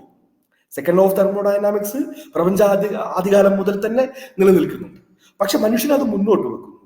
ഈ സാമൂഹിക നിരപേക്ഷമായ ശാസ്ത്ര സിദ്ധാന്തങ്ങളെ പക്ഷെ നിങ്ങൾ ഉപയോഗിക്കുന്നത് എവിടെയാണ്? അതിനെ പ്രവർത്തിപ്പിക്കുന്നത്, അതിനെ ഉപയോഗിച്ച് പുതിയ ഉൽപാദന മേഖലയിലേക്ക് കടക്കുന്നത് ഒരു സമൂഹത്തിനകത്താണ്. അതുകൊണ്ട് ആര് ഈ നിയമങ്ങളെ, ഈ ശാസ്ത്രത്തെ ആര് ഉപയോഗിക്കുന്നു എന്നത്, ഏത് സമൂഹത്തിൽ പ്രയോഗിക്കുന്നു എന്നത് ശാസ്ത്രം ഒരു പ്രയോഗത്തിൻ്റെത് കൂടിയായതുകൊണ്ട്, ശാസ്ത്രം പ്രയോഗത്തിന്റെ രീതി ശാസ്ത്രം കൂടിയായതുകൊണ്ട് വളരെ പ്രധാനപ്പെട്ട ഒന്നായി നിൽക്കുന്നു. ഏത് സമൂഹത്തിലാണ് പ്രയോഗിക്കുന്നത്? അത് താലിബാനാണോ പ്രയോഗിക്കുന്നത്, ഇന്ത്യയിലെ സർക്കാരാണോ പ്രയോഗിക്കുന്നത്, സോവിയറ്റ് യൂണിയൻ ആണോ പ്രയോഗിക്കുന്നത് എന്നതിൽ വ്യത്യാസമുണ്ട്. പക്ഷെ എല്ലായിടത്തും തെർമോഡൈനാമിക്സ് ഒന്നും തന്നെയായിരിക്കും. ഇതാണ് ഞാൻ ചൂണ്ടിക്കാണിക്കാൻ ശ്രമിച്ച ഏറ്റവും പ്രധാനപ്പെട്ട വ്യത്യാസം എന്ന് പറയുന്നത്. പ്രകൃതി നിയമങ്ങളെ സംബന്ധിച്ചിടത്തോളം അവ സാമൂഹിക നിരപേക്ഷമാണ് എങ്കിലും ഈ പ്രകൃതി നിയമങ്ങൾ വെറുതെ നിൽക്കുകയല്ല, മറിച്ച് അവയെ മനുഷ്യർ പ്രയോഗിക്കുകയാണ്. മനുഷ്യർ എന്ന് പറഞ്ഞാൽ വർഗപരമായി വിഭജിക്കപ്പെട്ട, വർഗപരമായ മേൽക്കോയ്മകളുള്ള ഭരണകൂടങ്ങൾ നിലനിൽക്കുന്ന സമൂഹത്തിനകത്താണ് അത്തരം നിയമങ്ങൾ പ്രയോഗിക്കപ്പെടുന്നത്. നമുക്ക് എല്ലാവർക്കും, ഏത് കൊച്ചുകുട്ടിയോടും ചോദിച്ചാൽ അറിയുന്ന ശാസ്ത്രത്തിലെ ഏറ്റവും പ്രധാനപ്പെട്ട ഇക്വേഷൻ ആയിരിക്കും ഒരുപക്ഷെ E=mc² എന്ന് പറയുന്ന ഇക്വേഷൻ. അതെന്താണ് എന്നറിയില്ലെങ്കിൽ പോലും ഒരുപക്ഷെ നമുക്ക് എല്ലാവർക്കും പരിചിതമായ നിയമമായിരിക്കും. പക്ഷേ ഈ E=mc² എന്ന് പറയുന്ന നിയമം സാമൂഹിക നിരപേക്ഷമാണ്, ചരിത്ര നിരപേക്ഷമാണ്, ഇതെല്ലാ കാലത്തും നിലനിൽക്കുന്നതാണ്. പക്ഷേ അത് പറയുമ്പോൾ തന്നെ ഇത് ഉപയോഗിച്ച് ആറ്റം ബോംബ് ഉണ്ടാക്കുകയും അത് ഒരു ജനതയുടെ മുകളിൽ പ്രയോഗിക്കുകയും ചെയ്യുന്ന സാമൂഹിക വ്യവസ്ഥ വ്യത്യസ്തമായ ഒന്നായിട്ട് നിൽക്കുകയും ചെയ്യും. ഈ ഒരു ഘട്ടത്തെയാണ്, അല്ലെങ്കിൽ ഈ ഒരു വൈരുദ്ധ്യത്തെയാണ് തത്വശാസ്ത്രത്തിലൂടെ, ഫിലോസഫിയിലൂടെ ഒരു പക്ഷേ നമുക്ക് വളരെ പ്രധാനപ്പെട്ട ഒന്നായി അഡ്രസ്സ് ചെയ്യേണ്ടി വരിക. ശാസ്ത്രം എന്ന വാക്കിനകത്ത് തന്നെ യഥാർത്ഥത്തിൽ പ്രശ്നവും, ശാസിക്കപ്പെട്ട ഒന്നാണ്, അല്ലെങ്കിൽ ചില നിയമങ്ങൾ എന്ന അർത്ഥത്തിലാണ് ശാസ്ത്രം എന്ന വാക്ക് ഇന്ത്യയിൽ പ്രയോഗിക്കപ്പെടുന്നത്. അതിൽ നിന്ന് വ്യത്യസ്തമാണ് ഒരർത്ഥത്തിൽ സയൻസ് എന്ന വാക്കിന്റെ അർത്ഥം തന്നെ. അതുകൊണ്ട് പലപ്പോഴും ഈ ആധുനികമായ വർഗ വിഭജന സമൂഹത്തിന്റെ രൂപീകരണത്തിന്റെ തുടക്കത്തിൽ തന്നെ മനുഷ്യർ വളരെ പ്രധാനപ്പെട്ട ഒരു ക്രൈസിസിലേക്ക് നിൽക്കുന്നുണ്ട്. കാരണം ഈ അറിവുകളുടെ കുത്തക എന്ന് പറയുന്നത്, ഇങ്ങനെ സൃഷ്ടിക്കപ്പെട്ട അധ്വാനത്തിന്റെ ഭാഗമായി സൃഷ്ടിക്കപ്പെട്ട അറിവുകളുടെ കുത്തക എന്ന് പറയുന്നത് ഒരു വളരെ ചെറിയ എലീറ്റ് വർഗങ്ങൾ കൈവശപ്പെടുത്തുകയും അതിന്റെ പ്രയോഗം മഹാഭൂരിപക്ഷം വരുന്ന അധ്വാനിക്കുന്ന മനുഷ്യരുടെ കയ്യിലായി നിൽക്കുകയും ചെയ്യും. ഇതാണ് വ്യത്യാസം. എങ്ങനെയാണ് ഈ അറിവുകൾ എന്നതിനെ കുറിച്ചുള്ള സാങ്കേതികമായ അറിവുകൾ, ശാസ്ത്രീയമായ അറിവുകൾ, അതിന്റെ സൈദ്ധാന്തിക രൂപങ്ങൾ ഒരു വളരെ ചെറിയ എലീറ്റിസ്റ്റ് ഗ്രൂപ്പുകളുടെ കയ്യിൽ നിൽക്കുകയും അതിന്റെ പ്രയോഗം ഇത് ഉപയോഗിച്ച് അധ്വാനിക്കുന്നത് മഹാഭൂരിപക്ഷം വരുന്ന അധ്വാനിക്കുന്ന മനുഷ്യരായിരിക്കുകയും ചെയ്യും. സ്വാഭാവികമായും ശാസ്ത്രത്തെ അല്ലെങ്കിൽ അതിന്റെ സൈദ്ധാന്തികമായ രൂപങ്ങളെ അധ്വാനത്തിൽ നിന്ന് മഹാഭൂരിപക്ഷം വരുന്ന ജനങ്ങളിൽ നിന്ന് വേർപെടുത്തിയ ഒന്നായി മാറ്റിയതാണ് യഥാർത്ഥത്തിൽ ആദ്യകാലത്ത് ഗ്രീക്ക് ഫിലോസഫിയിൽ ഉണ്ടായ വലിയ മുന്നേറ്റത്തെ അവർക്ക് നിലനിർത്താൻ കഴിയാതെ വന്നതിന്റെ പിന്നിലുള്ള പ്രധാനപ്പെട്ട കാരണം എന്ന് പലരും നിരീക്ഷിക്കപ്പെട്ടിട്ടുണ്ട്. ഇന്ത്യയിലും അത് ഒരു പക്ഷേ വളരെ പ്രധാനപ്പെട്ട ഒന്നായി നിൽക്കുന്നുണ്ട്. ഇന്ത്യയിലെ മഹാഭൂരിപക്ഷം വരുന്ന അധ്വാനിക്കുന്ന ജനങ്ങൾ, പ്രതിമയുണ്ടാക്കുന്നവർ, ശില്പമുണ്ടാക്കുന്നവർ, ചിത്രം വരയ്ക്കുന്നവർ, മണ്ണിൽ പണിയെടുക്കുന്നവർ, അവരുടെ അധ്വാനത്തിലല്ല, മറിച്ച് അതിൽ നിന്ന് വ്യത്യസ്തമായി ബ്രാഹ്മണികം എന്നൊക്കെ വിളിക്കാവുന്ന ഒരു ജാതി സങ്കല്പത്തിലെ ഏറ്റവും ഉയർന്ന ഘടകത്തിൽ മാത്രം ഇതിനെക്കുറിച്ചുള്ള സൈദ്ധാന്തികമായ അറിവുകൾ ശേഖരിക്കപ്പെടുകയും ഈ അറിവുകൾ താഴെത്തട്ടിലുള്ള അധ്വാനിക്കുന്ന ജനങ്ങളുടെ അറിവുകളല്ലാതായി മാറുകയും ചെയ്യുന്ന ഒരു വൈരുദ്ധ്യം, ഒരു ഗ്യാപ്പ് ഇതിനിടയിൽ നിലനിൽക്കുകയും ചെയ്തതാണ് യഥാർത്ഥത്തിൽ ഇന്ത്യയുടെ ശാസ്ത്രരംഗത്തെ ഏറ്റവും വലിയ പിന്നോക്കാവസ്ഥയുടെ പ്രധാന കാരണങ്ങളിലൊന്നായി മാറുന്നത് എന്ന് പലപ്പോഴും നമുക്ക് കാണാൻ കഴിയുകയും ചെയ്യും. ഈ വ്യത്യാസം നമ്മുടെ പല ഘട്ടങ്ങളിലും ചരിത്രഘട്ടങ്ങളിലും നമുക്ക് കാണാറുണ്ട്. ഞാൻ അതിലേക്കല്ല പോകാൻ ശ്രമിക്കുന്നത്. ഞാൻ നമ്മുടെ സമയ പരിമിതിയെ കൂടി കണക്കിലെടുത്തുകൊണ്ട് ഒന്ന് രണ്ട് കാര്യങ്ങൾ കൂടി സൂചിപ്പിക്കാൻ ആഗ്രഹിക്കുകയാണ്. ഇങ്ങനെ നിങ്ങളുടെ ശാസ്ത്രത്തിന്റെ അറിവിനെ, ഈ ശാസ്ത്രം സൃഷ്ടിക്കുന്ന അറിവിനെ നിങ്ങൾ മഹാഭൂരിപക്ഷം വരുന്ന ജനങ്ങളുടെ, അധ്വാനിക്കുന്ന ജനങ്ങളുടെ, ചൂഷിതരായ മനുഷ്യരുടെ വിമോചനത്തിന് വേണ്ടി ഉപയോഗിക്കുവാൻ കഴിയുമോ എന്ന അന്വേഷണം ആദ്യഘട്ടത്തിൽ തന്നെ സാധ്യമായിട്ടുണ്ട്. അതുകൊണ്ട് ശാസ്ത്രത്തിന് നിലനിൽക്കുന്ന സാമൂഹിക വ്യവസ്ഥയ്ക്കകത്ത് ഒരു പ്രധാനപ്പെട്ട റോൾ ഉണ്ട് എന്നും ആ റോളിനെ ഉപയോഗിച്ചുകൊണ്ട് ജനങ്ങളെ വിമോചിപ്പിക്കേണ്ടതുണ്ട് എന്നും ഈ അറിവിനെ ജനകീയവൽക്കരിക്കേണ്ടതുണ്ട് എന്നും ആദ്യഘട്ടത്തിൽ തന്നെ വിപ്ലവകരമായ ഒരു സാമൂഹിക വ്യവസ്ഥയ്ക്ക് വേണ്ടി വാദിക്കുന്നവർ മുന്നോട്ട് വെച്ചിട്ടുണ്ട്. അതിനുള്ള ശ്രമങ്ങൾ നടന്നിട്ടുണ്ട്. അതുകൊണ്ടാണ് നമുക്ക് കാണാൻ കഴിയുന്ന ഒരു പ്രധാനപ്പെട്ട കാര്യം, നമുക്ക് ഇപ്പോൾ 1920-കൾക്ക് ശേഷം, പ്രത്യേകിച്ച് സോവിയറ്റ് യൂണിയന്റെ വരവിന് ശേഷം ശാസ്ത്രത്തെ സംബന്ധിച്ചിടത്തോളം വിപുലമായ ഒരു കുതിച്ചുചാട്ടം, വിമോചനത്തിനുള്ള ഒരു ഉപാധി എന്ന നിലയിൽ ശാസ്ത്രത്തെ സ്വീകരിക്കാനുള്ള ഒരു സാധ്യത ലോകമെമ്പാടും ഉയർന്നു വരുന്നുണ്ട്. ഇപ്പൊ 40 കൂടി, പ്രത്യേകിച്ച് രണ്ടാം ലോക മഹായുദ്ധത്തിന്റെ പരാജയത്തിന് ശേഷം, അതായത് രണ്ടാം ലോക മഹായുദ്ധത്തിലെ ഫാഷിസ്റ്റ് ശക്തികളുടെ പരാജയത്തിന് ശേഷം ലോകത്ത് ഒരു പക്ഷേ നമ്മൾ അമേരിക്കൻ വേ ഓഫ് ലൈഫ് എന്നൊക്കെ വിളിക്കുന്ന ഒരു വലിയ കുതിച്ചുചാട്ടം 40-കളിലും 50-കളിലും ഏതാണ്ട് 60-കളുടെ പകുതി വരെയെങ്കിലും കാണാൻ കഴിയുന്നുണ്ട്. ആ ഘട്ടത്തിലാണ് ലോകമെമ്പാടും നിങ്ങൾക്ക് ശാസ്ത്രത്തെ നേരത്തെ സൂചിപ്പിച്ച അണുബോംബ് പോലുള്ള കാര്യങ്ങൾക്ക് വേണ്ടി മാത്രമല്ല, വാക്സിൻ നിർമ്മിക്കാൻ വേണ്ടി ഉപയോഗിക്കാം, ലോകത്ത് നിലനിന്നിരുന്ന മഹാമാരികളെ തുരുത്താൻ വേണ്ടി ഉപയോഗിക്കാം, മനുഷ്യന്റെ ജീവിതത്തെ കൂടുതൽ മെച്ചപ്പെടുത്താൻ വേണ്ടി ഉപയോഗിക്കാം, ലിഷറിനെ സമ്പന്നമാക്കാൻ വേണ്ടി ഉപയോഗിക്കാം, അറിവിന്റെ ജനകീയതയ്ക്ക് വേണ്ടി ഉപയോഗിക്കാം, റേഡിയോ ഉൾപ്പെടെയുള്ള സംവിധാനം ഉപയോഗിക്കാം തുടങ്ങിയ ഒരു വിപ്ലവകരമായ ധാരണയിലേക്ക് മനുഷ്യരെത്തുന്നു. അതിന്റെ ഭാഗമായി സംഭവിച്ചത് ശാസ്ത്രത്തെ എങ്ങനെ കൂടുതൽ മെച്ചപ്പെട്ട അന്വേഷണങ്ങൾക്ക്, നേരത്തെ സൂചിപ്പിച്ച വിമോചനത്തിന് വേണ്ടി ഉപയോഗിക്കാമെന്നാണ്. 40-കളിൽ ഇറങ്ങിയ പ്രധാനപ്പെട്ട നോവലുകൾ, സിനിമകൾ ഒക്കെ കാണുകയാണെങ്കിൽ, ഇതിൽ 50-കളിലും 60-കളുടെ തുടക്കം വരെയെങ്കിലും കാണുകയാണെങ്കിൽ ശാസ്ത്രത്തെ അതിന്റെ സാധ്യതകളിലേക്ക്, ഇപ്പോ 40-കളുടെ അവസാനത്തോടുകൂടി റഷ്യയിൽ നിന്ന് പുറത്തിറങ്ങിയ പ്രധാനപ്പെട്ട സയൻസ് ഫിക്ഷൻ നോവലുകളുടെ ഒക്കെ ഒരു ടോപ്പിക് എന്ന് പറയുന്നത് മനുഷ്യർ ചൊവ്വയിലേക്ക്, മറ്റ് പുതിയ ഖഗോളങ്ങളിലേക്ക് യാത്ര ചെയ്യുകയും അവിടെ തമ്പടിക്കുകയും അവിടെ പുതിയ സിവിലൈസേഷനുകൾ ഉണ്ടാക്കുകയും ഒക്കെ ചെയ്യുന്ന സ്വപ്നത്തെ കുറിച്ചാണ്. ജ്ഞാനത്തിന്റെ, അറിവിന്റെ വിതരണത്തെ കുറിച്ചുള്ള സ്വപ്നങ്ങളെ കുറിച്ച് കൂടിയാണ്. പക്ഷെ ഈ ഘട്ടത്തിലാണ് നേരത്തെ സൂചിപ്പിച്ച ലോകത്തെ മഹാഭൂരിപക്ഷവും കൈകാര്യം ചെയ്യുന്ന മുതലാളിത്ത സാമൂഹിക വ്യവസ്ഥ അതിതീവ്രമായ ഒരു പ്രതിസന്ധിയിലേക്ക് കടക്കുന്നത്. ഈ പ്രതിസന്ധിയുടെ ഭാഗമായാണ് 1970-കളായപ്പോഴേക്കും പുതിയ ശാസ്ത്രത്തെ സംബന്ധിച്ച പുതിയ സങ്കല്പനങ്ങൾ നമ്മുടെ സമൂഹത്തിനകത്തേക്ക് വരുന്നത്. ഞാൻ നേരത്തെ സൂചിപ്പിച്ച ഒരു പ്രധാനപ്പെട്ട കാര്യം, അറിവിനെ സംബന്ധിച്ചിടത്തോളം നമുക്ക് പറയാൻ കഴിയുന്ന അതിൻ്റെ ഒരു പക്ഷെ അതിനെ ഒന്ന് ചിട്ടപ്പെടുത്തുകയാണെങ്കിൽ നമുക്ക് പറയാൻ കഴിയുന്ന ഒരു കാര്യം, അറിവിനെ സംബന്ധിച്ചിടത്തോളം പ്രധാനമായി അറിവിന്റെ ഒരു ചരിത്രപരത, ഇങ്ങനെ സൃഷ്ടിക്കപ്പെട്ട ചരിത്രപരമായി സൃഷ്ടിക്കപ്പെട്ട അറിവിന്റെ വിതരണം അഥവാ പ്രചരണം, അറിവ് എവിടെയെങ്കിലും ഞാൻ നേരത്തെ സൂചിപ്പിച്ച ഇന്ത്യൻ സിസ്റ്റത്തിനകത്ത് അല്ലെങ്കിൽ ഗ്രീക്ക് സിസ്റ്റത്തിനകത്ത് ഒരു എലീറ്റ് ഗ്രൂപ്പിനകത്ത് മാത്രമായി അറിവ് നിൽക്കുന്നതോടുകൂടി അത് സ്റ്റാഗ്നേറ്റഡ് ആവുകയും അത് സമൂഹത്തിന്റെ മുന്നോട്ടുള്ള വ്യവസ്ഥയ്ക്ക് തടസ്സമായി തീരുകയോ അല്ലെങ്കിൽ അതിന് സഹായകരമല്ലാതായി തീരുകയോ ചെയ്യുന്നു. ഇങ്ങനെ ഒരു സ്റ്റാഗ്നേറ്റഡ് സൊസൈറ്റിയിൽ നിന്ന് പുറത്തു കിടക്കണമെങ്കിൽ ചരിത്രപരമായി സൃഷ്ടിക്കപ്പെട്ട ഈ അറിവിനെ ജനങ്ങൾക്കിടയിലേക്ക് വിതരണം ചെയ്യപ്പെടേണ്ടതുണ്ട്, അതിനെ പ്രചരിപ്പിക്കപ്പെടേണ്ടതുണ്ട്. അങ്ങനെ പ്രചരിപ്പിക്കപ്പെടുന്ന അറിവ് കൊണ്ട് മാത്രം കാര്യമില്ല, ജ്ഞാനരൂപങ്ങൾ കൊണ്ട് മാത്രം കാര്യമില്ല, മറിച്ച് ഈ അറിവ് രൂപങ്ങളെ അധ്വാനിക്കുന്ന മനുഷ്യർ, അതാണ് ഈ മുകളിൽ നിന്നുള്ള താഴേക്കുള്ള അറിവിന്റെ യാത്ര നടന്നില്ലെങ്കിൽ സംഭവിക്കുന്നത് ഈ അറിവിന് പ്രായോഗികമായ രൂപങ്ങളില്ലാതെ വരും. ഈ അറിവിന് പ്രായോഗികമായ രൂപങ്ങൾ ഉണ്ടാകുമ്പോൾ മാത്രമാണ് അത് പുതിയ അറിവുകളെ സൃഷ്ടിക്കുന്നത്. പ്രയോഗപരമായ അന്വേഷണങ്ങളിൽ നിന്ന് മാത്രമാണ് പുതിയ അറിവുകൾ, പുതിയ ജ്ഞാനരൂപങ്ങൾ സൃഷ്ടിക്കപ്പെടുന്നത് എന്ന് ചരിത്രപരമായി നമുക്ക് കാണുന്നുണ്ട്. ഇതാണ് നമ്മളെ സംബന്ധിച്ചിടത്തോളം, അറിവിനെ സംബന്ധിച്ചിടത്തോളം ഉള്ള ഏറ്റവും പ്രധാനപ്പെട്ട ഒരു പക്ഷെ 4 ഘടകങ്ങൾ എന്ന് പറയുന്നത്. ഇവിടെ ഒരു ചെറിയ പ്രശ്നമുണ്ട്. ഞാൻ നേരത്തെ സൂചിപ്പിച്ച രണ്ടാമത്തെ ഘടകം, ഈ അറിവ് പ്രയോഗിക്കപ്പെടുന്നത് ഒരു സാമൂഹിക വ്യവസ്ഥയിലാണ്. ക്ലിയർ? ഈ അറിവ് പ്രയോഗിക്കപ്പെടുന്ന സാമൂഹിക വ്യവസ്ഥയെ നിയന്ത്രിക്കുന്നത് ആരാണ് എന്നതാണ് അടിസ്ഥാനപരമായ ചോദ്യം.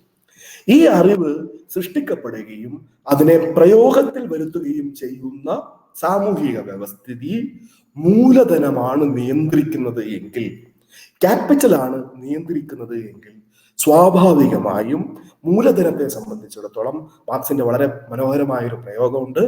മൂലധനത്തെ സംബന്ധിച്ചിടത്തോളം പ്രവാചകനും മിശിഹയും ലാഭം മാത്രമാണ്. അതിന് മാനവ വിമോചനത്തെക്കുറിച്ച്, പട്ടിണിയിൽ കിടക്കുന്ന മനുഷ്യരെ പുറത്തേക്ക് കൊണ്ടുവരുന്നതിനെ കുറിച്ച്, രോഗങ്ങളെ ഇല്ലാതാക്കുന്നതിനെ കുറിച്ച് ഒന്നും തന്നെ സ്വപ്നങ്ങളില്ല. മറിച്ച് ലാഭം മാത്രമാണ് മൂലധനത്തിന്റെ അടിസ്ഥാനപരമായ ചോദന എന്ന് പറയുന്നത്. അങ്ങനെ വരുമ്പോൾ ഈ മൂലധനം പ്രതിസന്ധിയിലകപ്പെട്ടാൽ ഈ പ്രയോഗവും പ്രതിസന്ധിയിലാകും. ക്ലിയർ ആണെന്ന് തോന്നുന്നു. ഇങ്ങനെ ഈ പ്രയോഗത്തിന്റെ പ്രതിസന്ധി 1970കളോടുകൂടി 70കളിലാണ് 1929 ഗ്രേറ്റ് ഡിപ്രഷന് ശേഷം വീണ്ടും 70കളിൽ ലോക മുതലാളിത്തം അതിഭീകരമായ സാമൂഹിക പ്രതിസന്ധിയിലേക്ക് ചെല്ലുന്നു. ഈ പ്രതിസന്ധിയെ മുറിച്ചു കടക്കുന്നതിന് വേണ്ടി സാമൂഹികം കൂടി, ഇത് ഒരർത്ഥത്തിൽ സാമ്പത്തികമായ ഒരു പ്രതിസന്ധി മാത്രമായല്ല മുതലാളിത്ത സമൂഹത്തിനകത്ത് രൂപീകരിക്കപ്പെട്ടത്, മറിച്ച് അത് ഒരു രാഷ്ട്രീയമായ തത്വശാസ്ത്രപരമായ പ്രതിസന്ധി കൂടിയായി രൂപീകരിക്കപ്പെട്ടു. ആ ഘട്ടത്തിലാണ് അറിവിനെ സംബന്ധിച്ച, ജ്ഞാനരൂപങ്ങളെ സംബന്ധിച്ച ഒരു പുതിയ സിദ്ധാന്തത്തിന് അല്ലെങ്കിൽ ഒരു പക്ഷേ പുതിയ അന്വേഷണങ്ങൾക്ക് മുതലാളിത്ത സമൂഹത്തിനകത്ത് വേര് ലഭിക്കുന്നത്. അതിനെ നമുക്ക് ഇപ്പോൾ നമ്മൾ ഒരു പക്ഷേ വിളിക്കാവുന്ന ഒരു പേര്, അല്ലെങ്കിൽ വിളിക്കുന്ന ഒരു പേര് ഉത്തരാധുനികത എന്നതാണ്. എല്ലാ ഗ്രാൻഡ് നറേറ്റീവുകളും അപകടകരമായ ഒന്നാണ്. അതിനു പകരം നിങ്ങളെ സംബന്ധിച്ചിടത്തോളം ചെറുതായ, അല്ലെ, ശാസ്ത്രം എന്ന് പറയുന്നത് ഒരു ഗ്രാൻഡ് നറേറ്റീവാണ്. അതിനു പകരം വളരെ ചെറുതായ ഒന്നായിട്ടാണ് നിലനിൽക്കേണ്ടത്. ശാസ്ത്രത്തെ സംബന്ധിച്ചിടത്തോളമുള്ള വിമോചനത്തിന്റെ സ്വപ്നങ്ങളൊക്കെ ആവശ്യമില്ലാത്ത ഒന്നാണ് എന്ന രീതിയിലേക്കുള്ള ഒരു നരേറ്റീവ് സൃഷ്ടിക്കപ്പെടുകയും ചെയ്യും.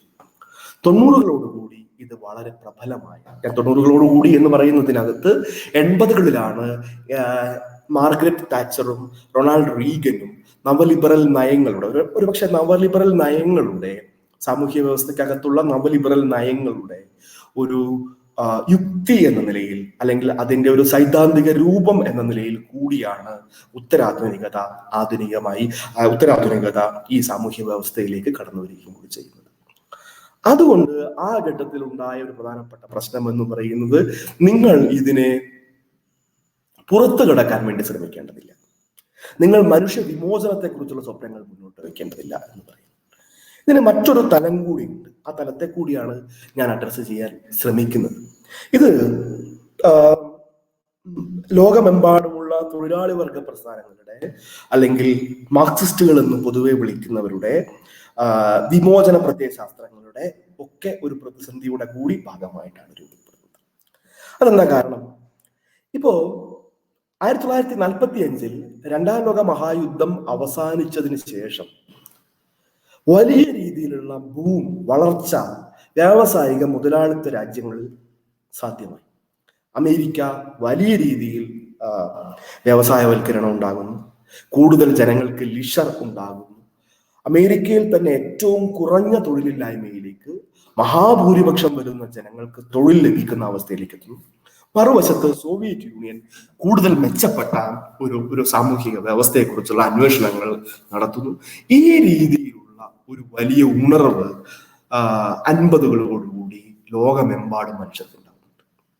നിങ്ങൾ നോക്കിയാലേ ഇപ്പൊ കേരള ശാസ്ത്ര സാഹിത്യ പരിഷത്ത് ഉൾപ്പെടെയുള്ള ശാസ്ത്ര സംഘടനകൾ, പീപ്പിൾ സയൻസ് മൂവ്മെന്റുകൾ ഒക്കെ മൂന്നാം ലോക രാജ്യങ്ങളിലും ഒക്കെ ശക്തിപ്പെടുന്നത് ഈ 50കളുടെ അവസാനത്തോടു കൂടി ഉണ്ടായ പുത്തൻ ഉണർവിന്റെ ഭാഗമായിട്ടാണ്.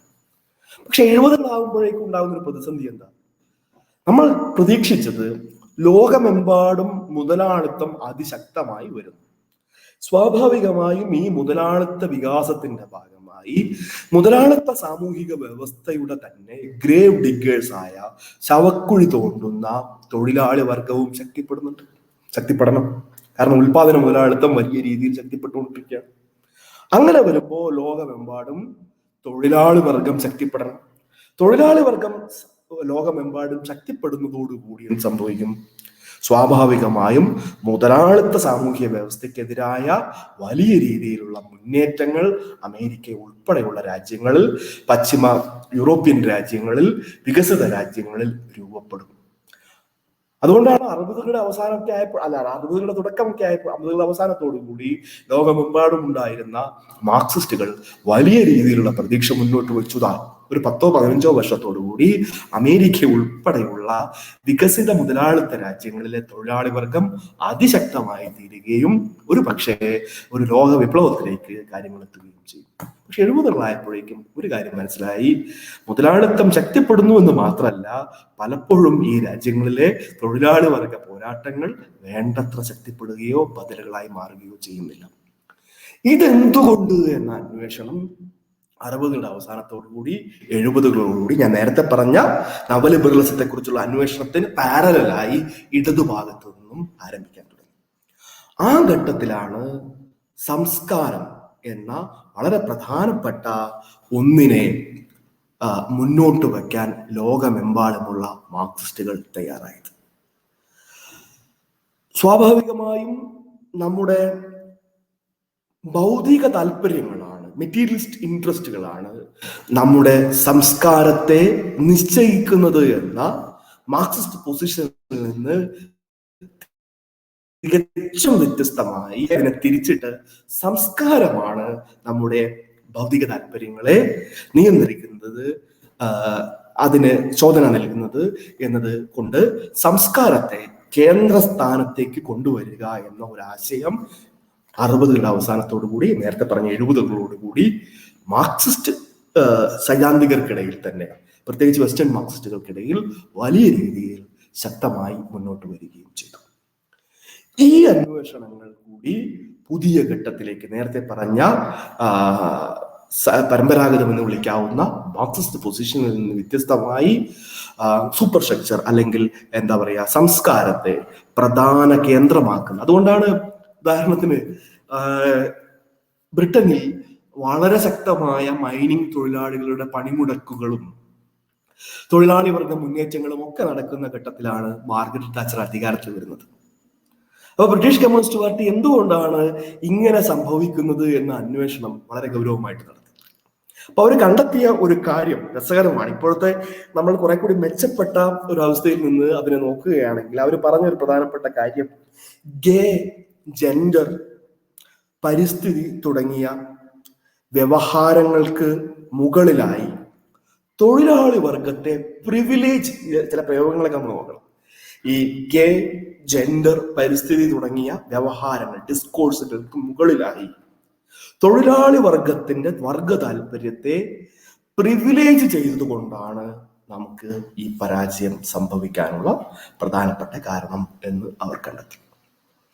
അങ്ങനെയുള്ള ഈ ഒരു സംസ്കാര കേന്ദ്രീകൃതമായ രാഷ്ട്രീയത്തെ സംബന്ധിച്ചിടത്തോളം അതിന് പെർഫെക്റ്റ് ആയ അല്ലെങ്കിൽ അതിന് അനുഗുണമായ കോൺഡ്യൂസീവായ ഒരു അന്തരീക്ഷമാണ്, സൈദ്ധാന്തിക അന്തരീക്ഷമാണ് ഉത്തരാധുനികത.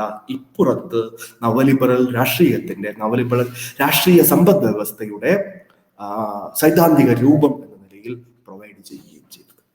അതോടുകൂടി നിലനിൽക്കുന്ന ശാസ്ത്ര സങ്കല്പങ്ങൾ, കഴിഞ്ഞ 10,000-10,000 വർഷങ്ങളായി മനുഷ്യർ ആർജിച്ച എല്ലാവിധ ശാസ്ത്രത്തെ സംബന്ധിച്ച ധാരണകളെയും മാറ്റിമറിക്കുന്ന ഒന്നിലേക്ക് ഈ ഉത്തരാധുനിക രാഷ്ട്രീയം വിജയിക്കുകയും ചെയ്തു. 90കളോടുകൂടി സോവിയറ്റ് യൂണിയന്റെയും ഈസ്റ്റേൺ ബ്ലോക്കിന്റെയും തകർച്ചയോടുകൂടി ലോകമെമ്പാടും ശാസ്ത്രം എന്നത് വിമോചനത്തിനുള്ള ഉപാധി, നേരത്തെ സംസാരിച്ചതുപോലെ ഈ 15ാം നൂറ്റാണ്ടിന് ശേഷമുണ്ടായ മനുഷ്യ ജീവിതത്തിൽ ഉണ്ടായ എക്സ്പോണൻഷ്യൽ ഗ്രോത്തിലൂടെ വിമോചനത്തിന്റെ സാധ്യതകളിൽ നിന്ന് പൂർണ്ണമായും വിച്ഛേദിക്കപ്പെട്ട ഒന്നായി 90കൾക്ക് ശേഷം ശാസ്ത്രം മാറുന്ന ഒരവസ്ഥയുണ്ടായി.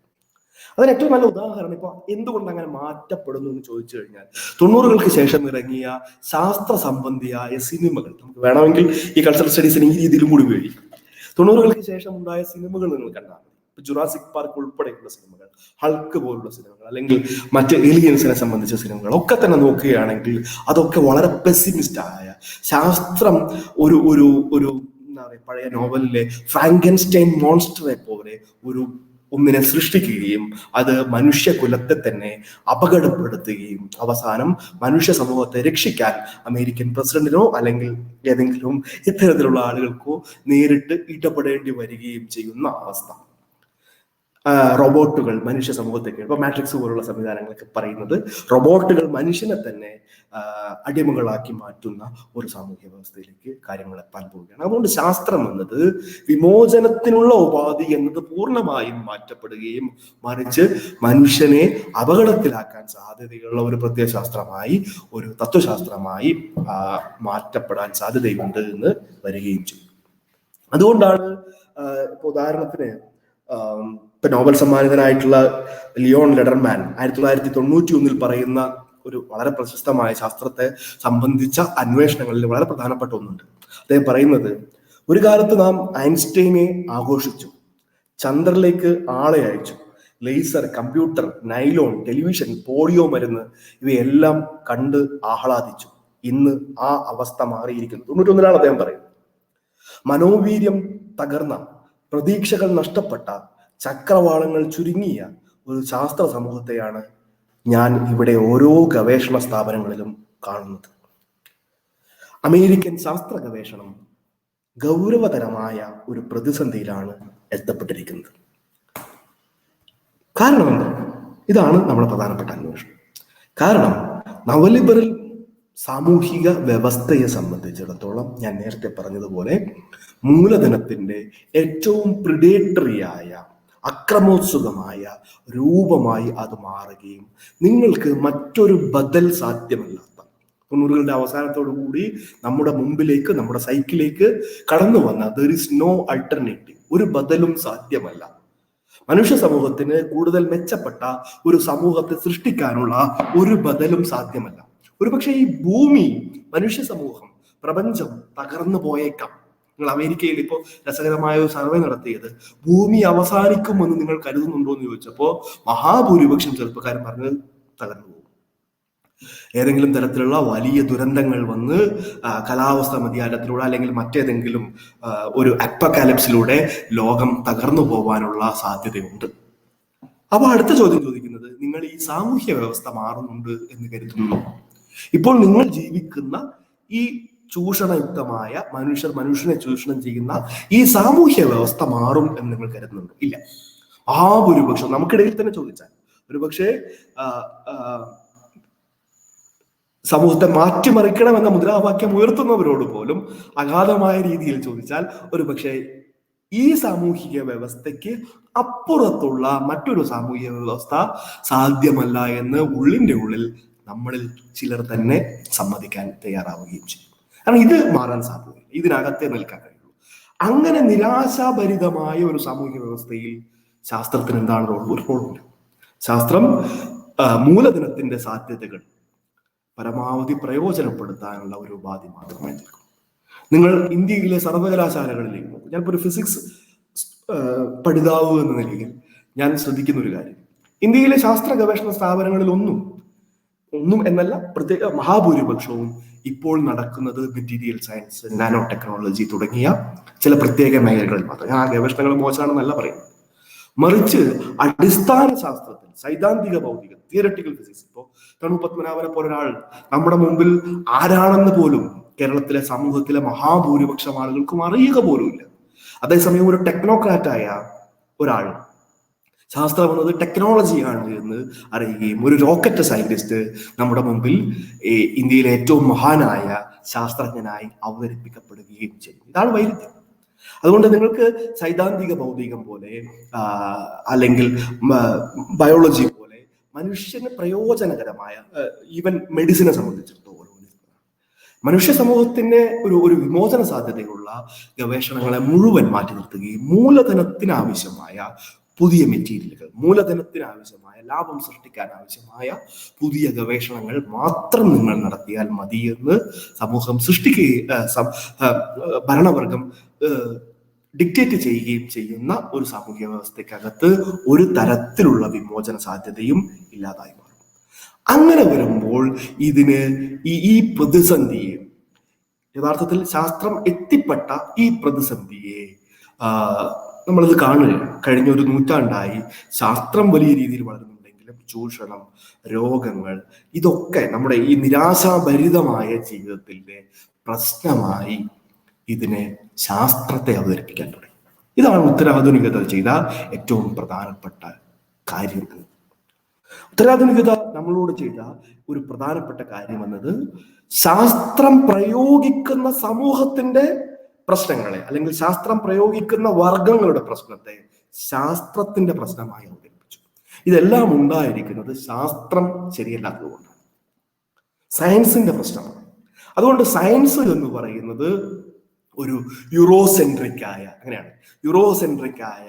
ഒരു ഫ്രാങ്കൻസ്റ്റൈൻ മോൺസ്റ്റർ ആണ്. ശാസ്ത്രം എന്ന് പറയുന്നത് വളരെ അപകടകാരിയായ ഒന്നാണ് എന്ന രീതിയിലേക്ക് വന്നു.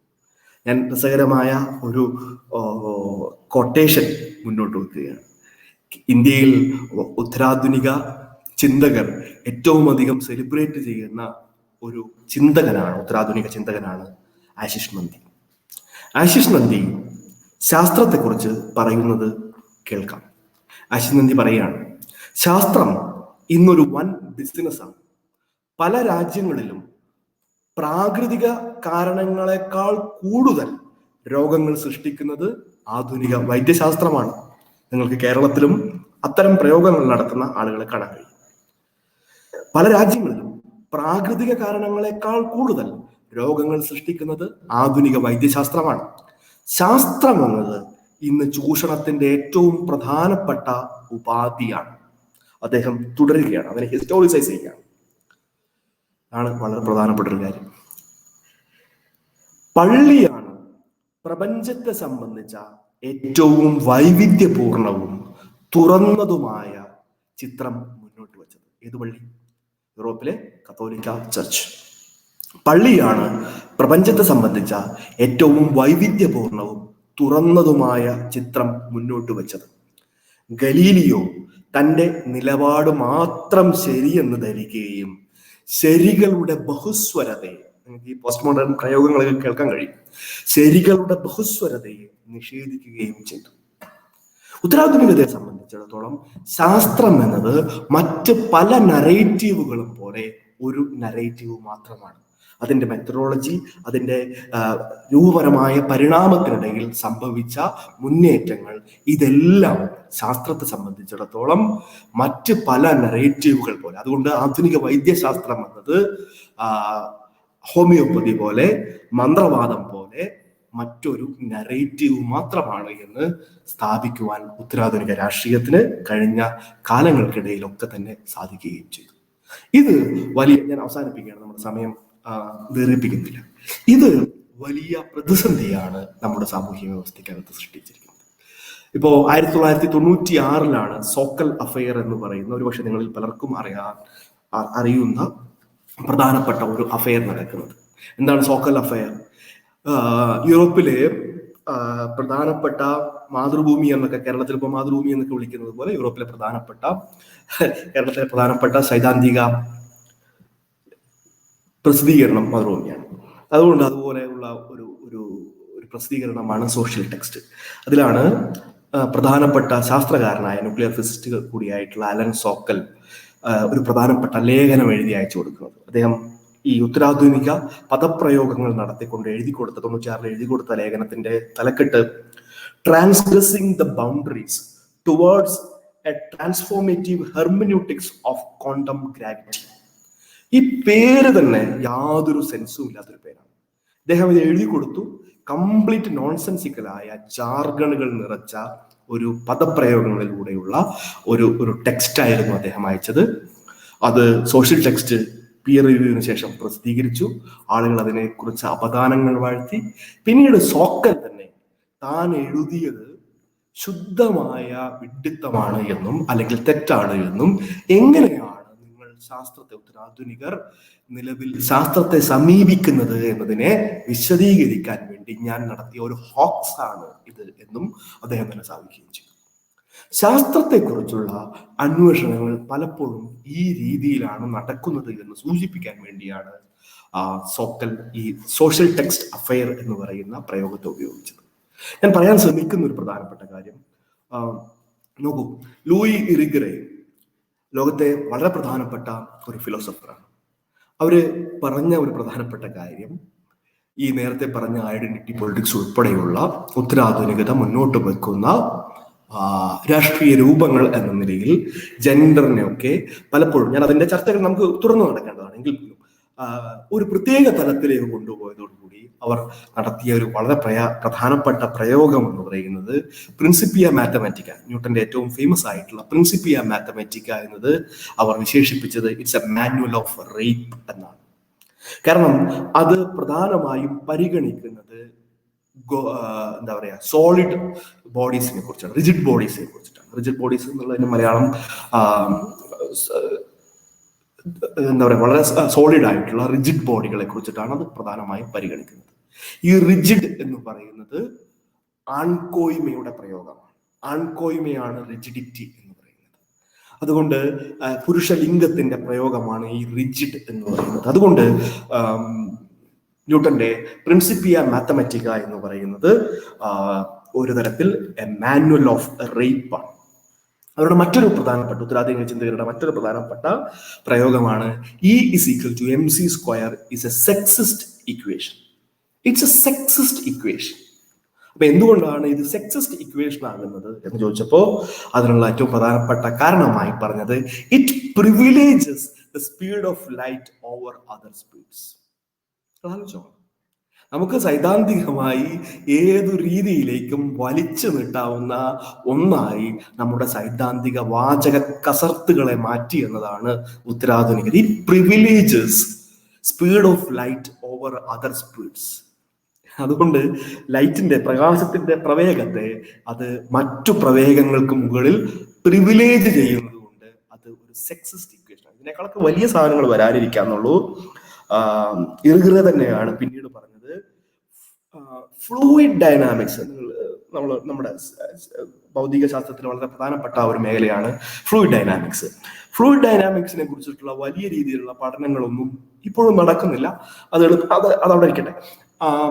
അതിനെ അവഗണിക്കുകയും പകരം നേരത്തെ സൂചിപ്പിച്ച റിജിഡ് ബോഡി ഡൈനാമിക്സ്, നമ്മുടെ സാധാരണ ഖഗോളങ്ങളെ കുറിച്ചുള്ള പഠനങ്ങളൊക്കെ മുന്നോട്ട് വരികയും ചെയ്യുന്നത് ഈ റിജിഡ് ബോഡി എന്ന് പറയുന്നത് മസ്കുലിൻ ബോഡിയെ, ആണത്ത ശരീരത്തെ റെപ്രസെന്റ് ചെയ്യുകയും ഫ്ലൂയിഡ് എന്നത് സ്ത്രീ ശരീരത്തെ റെപ്രസെന്റ് ചെയ്യുകയും ചെയ്യുന്നത് കൊണ്ടാണ്. അതുകൊണ്ട് ഫ്ലൂയിഡ് ഡൈനാമിക്സിനെ മെയിൽ സയൻസ് പൂർണ്ണമായും അവഗണിക്കുകയും റിജിഡ് ബോഡി ഡൈനാമിക്സിനെ പ്രോത്സാഹിപ്പിക്കുകയും അതൊരു ആണത്ത സാധനമായതുകൊണ്ട് പ്രോത്സാഹിപ്പിക്കുകയും ചെയ്തു എന്നുള്ളതാണ്. സത്യത്തിൽ അതുകൊണ്ടല്ല, ഫ്ലൂയിഡ് ഡൈനാമിക്സ് വളരെ കോംപ്ലക്സ് ആയ ഒന്നാണ്. നേവിയർ സ്റ്റോക്സ് ഇക്വേഷൻസ് ഒക്കെ പോലുള്ള വളരെ സങ്കീർണമായ ഇക്വേഷൻസ് നിർദ്ധാരണം ചെയ്യാനുള്ള ശേഷിക്കുറവും അത് പഠിക്കാനുള്ള എളുപ്പക്കുറവുകളൊക്കെയാണ് വരുന്നത്. പക്ഷെ ഈ രീതിയിലേക്ക് സൈദ്ധാന്തികമായ വാചക കസർത്തുകളിലൂടെ ജെന്യൂയിനായ സ്വത്വപ്രശ്നങ്ങളെ പോലും, തീർച്ചയായും ജെൻഡർ ഒക്കെ വളരെ പ്രധാനപ്പെട്ട, പരിസ്ഥിതിയൊക്കെ തന്നെ പ്രധാനപ്പെട്ട സ്വത്വപ്രശ്നമാണ്. പക്ഷെ അതിനപ്പുറത്തേക്ക് ശാസ്ത്രത്തെ പ്രതിസ്ഥാനത്ത് നിർത്തിക്കൊണ്ട് ശാസ്ത്രം പ്രയോഗിക്കുന്ന സാമൂഹിക വ്യവസ്ഥയെ പൂർണ്ണമായും നിരാകരിച്ചു ആ സാമൂഹിക വ്യവസ്ഥയെ വിമർശനാതീതമായ ഒന്നാക്കി, ആ സാമൂഹിക വ്യവസ്ഥയ്ക്ക് മേലെ ഒരു തരത്തിലുള്ള വിമർശനത്തിനും ഇവർ തയ്യാറാവുകയും ചെയ്യുന്നില്ല. മറിച്ച് ശാസ്ത്രത്തെ ഇതിനു മുമ്പിൽ വെക്കുകയും ശാസ്ത്രം എന്നത് മറ്റു നരേറ്റീവുകൾ പോലെയുള്ള ഒന്നായി മുന്നോട്ട് വെക്കുകയും ചെയ്യുന്നതാണ്. ഇപ്പൊ കേരളത്തിൽ ഒക്കെ നേരത്തെ സൂചിപ്പിച്ച മാതൃഭൂമിയും നമ്മുടെ പുതിയ ഉത്തരാധുനിക ചിന്തകരും ഒക്കെ വലിയ രീതിയിൽ ആഘോഷിച്ച ഒരു പരിസ്ഥിതി ശാസ്ത്രജ്ഞ എന്ന വാക്കിനൊരു പ്രശ്നമുണ്ട്. ശാസ്ത്രജ്ഞയാണ് വന്ദന ശിവ. വന്ദന ശിവ പറഞ്ഞൊരു കാര്യം, ഇന്ത്യയിലെ പാരമ്പര്യത്തിന്, ഇന്ത്യയിലെ നോൺ യൂറോസെൻട്രിക് ആയ ശാസ്ത്രബോധത്തിന് വളരെ പ്രാധാന്യമുണ്ട്. അതുകൊണ്ടാണ് അവർ നവഗ്രഹങ്ങൾ എന്നതിന് പാരലായി ആധുനികത മുന്നോട്ട് വെച്ച, ആധുനിക ശാസ്ത്രം മുന്നോട്ട് വെച്ച നവഗ്രഹ സങ്കല്പത്തിന് അനുഗുണമായി ഒരു നവധാന്യ സങ്കല്പത്തെയും മുന്നോട്ട് വെച്ചത് എന്നുള്ളതാണ്. അപ്പൊ ഇന്ത്യക്ക് ഇതിനെക്കുറിച്ചുള്ള ധാരണകൾ ഇന്ത്യൻ ശാസ്ത്രത്തിനകത്തുണ്ടായിരുന്നു. അതുകൊണ്ട് നമ്മൾ നവഗ്രഹങ്ങൾക്ക് അനുഗുണമായി ഇന്ത്യയിൽ നവധാന്യങ്ങളെ കുറിച്ചുള്ള സങ്കല്പമുണ്ട്. പക്ഷെ നിർഭാഗ്യവശാൽ ഈ പ്രസ്താവന നടത്തിയതിനു ശേഷമാണ് പ്ലൂട്ടോ പുറത്തുപോയതോടുകൂടി ഇപ്പൊ 8 ഗ്രഹങ്ങളായി. ഇനി ഈ നവഗ്രഹങ്ങളെ എന്ത് ചെയ്യും എന്നുള്ള നവധാന്യങ്ങളിൽ ഒന്ന് എക്സ്ട്രാ ആയി. ഇനി എന്ത് ചെയ്യും എന്നുള്ള ഒരു പ്രശ്നം നിൽക്കുകയാണ്. പറയാൻ ശ്രമിക്കുന്നത് ഇത് വളരെ കോംപ്ലിക്കേറ്റഡ് ആയ ഒരു പ്രശ്നമായി നമ്മുടെ മുമ്പിൽ നിൽക്കുകയാണ്. ഞാൻ പറയാൻ ശ്രമിക്കുന്ന ഒരു കാര്യം, നിലനിൽക്കുന്ന സാമൂഹിക വ്യവസ്ഥയിൽ നിന്ന് വ്യതിരക്തമായി, അതിൽ നിന്ന് വിച്ഛേദനപരമായി ഈ ശാസ്ത്രത്തെ വിശകലനം ചെയ്യുകയും അങ്ങനെ വിശകലനം ചെയ്യുന്നതിലൂടെ ശാസ്ത്രം എന്നത് മറ്റു നരേറ്റീവുകൾ പോലെ ഓരോ സാമൂഹിക ഘടനയിലും ഉണ്ടായ ഒരു നരേറ്റീവാണ് എന്ന് സ്ഥാപിക്കുകയും ചെയ്യുമ്പോൾ അടിസ്ഥാനപരമായി സംഭവിക്കുന്നത് എന്താണ് എന്ന കാര്യം കൂടി ഇന്ത്യൻ അവസ്ഥയിൽ നിങ്ങൾ ആലോചിക്കേണ്ടതുണ്ട്. ജ്യോതിശാസ്ത്രം പോലെ, യൂറോസെൻട്രിക്കായ ജ്യോതിശാസ്ത്രം പോലെ കെപ്ലറും ടോളമിയും കോപ്പർനിക്കസും ഗലീലിയോയും മുന്നോട്ട് വെച്ച യൂറോസെൻട്രിക് ആയ, അങ്ങനെയാണ് യൂറോസെൻട്രിക് എന്നുള്ളത് എന്തുകൊണ്ടാണ് യൂറോസെൻട്രിക് ആയതെന്നുള്ള കാര്യം ഇവിടെ ചോദിക്കുന്നില്ല. യൂറോസെൻട്രിക് ആവുന്നതിനുള്ള പ്രധാനപ്പെട്ട കാരണം ഉൽപാദന ശക്തികളുടെ വികാസം, മുതലാളിത്ത സമൂഹത്തിന്റെ വികാസം 15-ാം നൂറ്റാണ്ടിന് ശേഷം യൂറോപ്പിൽ സംഭവിച്ചു എന്ന ചരിത്രപരമായ കാരണം കൊണ്ടാണ് എന്നത് മാറ്റിവെക്കുകയും, ഞാൻ പറയുന്നത് യൂറോസെൻട്രിക്കിന്റെ കുറെ പ്രശ്നങ്ങളുണ്ട്, അത് വിമർശിക്കപ്പെടേണ്ടതുണ്ട്. ആഫ്രിക്കയിൽ ഉണ്ടായ ശാസ്ത്രത്തെക്കുറിച്ച് മാർട്ടിൻ ബേണൽ തന്നെ എഴുതിയിട്ടുണ്ട്. അതുപോലെ തന്നെ നീതാം, ചൈനയിൽ ഉണ്ടായ ശാസ്ത്ര മുന്നേറ്റത്തെ കുറിച്ച് ജോസഫ് നീതാം വളരെ ഗൗരവമായി പഠിച്ചിട്ടുണ്ട്. പക്ഷെ അത് ആ ഉൽപാദന വ്യവസ്ഥയുടെ ഉൽപ്പന്നം എന്ന നിലയിലാണ് ആ ഘട്ടങ്ങളിൽ ഉണ്ടായത്. എന്തുകൊണ്ട് അത് തുടരാൻ കഴിഞ്ഞില്ല എന്നത് സാമൂഹ്യ വ്യവസ്ഥയുമായി ബന്ധപ്പെട്ട് പരിശോധിക്കേണ്ടത്. അതിന് പകരം യൂറോസെൻട്രിക് ആവുന്നത് ഒരു സാംസ്കാരിക പ്രശ്നമാണ് എന്ന രീതിയിൽ അവതരിപ്പിക്കുമ്പോൾ സംഭവിക്കുന്നത് എന്താ? യൂറോസെൻട്രിക് ആയ ജ്യോതിശാസ്ത്രത്തിന് ബദലായി മറ്റൊരു നരേറ്റീവാണ് തദ്ദേശീയമായ ജ്യോതിഷം എന്ന്. യൂറോസെൻട്രിക് ആയ ആധുനിക വൈദ്യശാസ്ത്രത്തിന് പോലെ തന്നെയുള്ള ഒന്നാണ് തദ്ദേശീയമായ മന്ത്രവാദമെന്നോ അല്ലെങ്കിൽ പ്രകൃതി ചികിത്സയെന്നോ ഒക്കെ വരികയും ചെയ്യും. ഇങ്ങനെ വരുന്നതോടുകൂടി നിലനിൽക്കുന്ന ചൂഷണ സമൂഹത്തിന്, അത് ഇന്ത്യയിലാണെങ്കിൽ ഇപ്പോൾ നിലനിൽക്കുന്ന നവലിബറൽ ഹിന്ദുത്വ രാഷ്ട്രീയത്തിന്, മറ്റിടങ്ങളിലാണെങ്കിൽ അതിന് അനുഗുണമായ ഒന്നായി ഇതിനെ വളർത്തിയെടുക്കാൻ, ഇതിന്റെ സൈദ്ധാന്തിക രൂപത്തെ വളർത്തിയെടുക്കാൻ സാധിക്കുകയും ചെയ്യും. അങ്ങനെ ഇതൊരു നറേറ്റീവ് ആണെങ്കിൽ എന്തുകൊണ്ട് ഇന്ത്യയിലെ യൂണിവേഴ്സിറ്റികൾക്കകത്ത് ജ്യോതിഷം പഠിപ്പിച്ചുകൂടാ എന്ന് സംഘപരിവാറിന് ചോദിക്കാനുള്ള ചോദ്യം വളരെ എളുപ്പമായി തീരുകയും ചെയ്യും. ശാസ്ത്രത്തിന് ഒരു രീതിയില്ല എന്നും ആ രീതി ഇല്ലാത്തത് കൊണ്ട് ശാസ്ത്രത്തിന്റെ രീതി അപകടകരമായ ഒന്നാണ് എന്നും അത് യൂറോസെൻട്രിക് ആയ ഒന്നാണ് എന്നും അത് മെയിൽ ആയ ഒന്നാണ് എന്നും ഒക്കെ സ്ഥാപിക്കുന്നതോടുകൂടി ഈ രീതി ശാസ്ത്രത്തിന് പുറത്തുള്ളതും ശാസ്ത്രമായി അംഗീകരിക്കാവുന്ന ഒന്നാണ്, അതിന് വിമോചനത്തിന്റെ സാധ്യതകളില്ല എന്ന് വരികയും നമുക്ക് നമ്മുടെ യൂണിവേഴ്സിറ്റികളിൽ ജ്യോതിശാസ്ത്രം പോലെ തന്നെ പഠിപ്പിക്കാൻ കഴിയുന്ന ഒരു അന്തരീക്ഷം സൃഷ്ടിക്കപ്പെടുകയും ചെയ്യാം.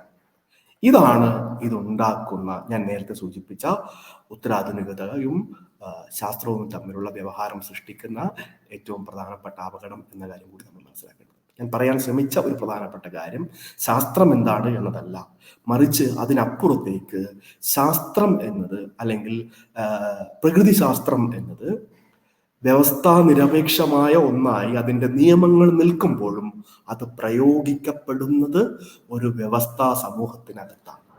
ആര് പ്രയോഗിക്കുന്നു, ഏത് ഭരണവർഗം പ്രയോഗിക്കുന്നു എന്നത് വളരെ പ്രധാനപ്പെട്ട ഒന്നാണ്.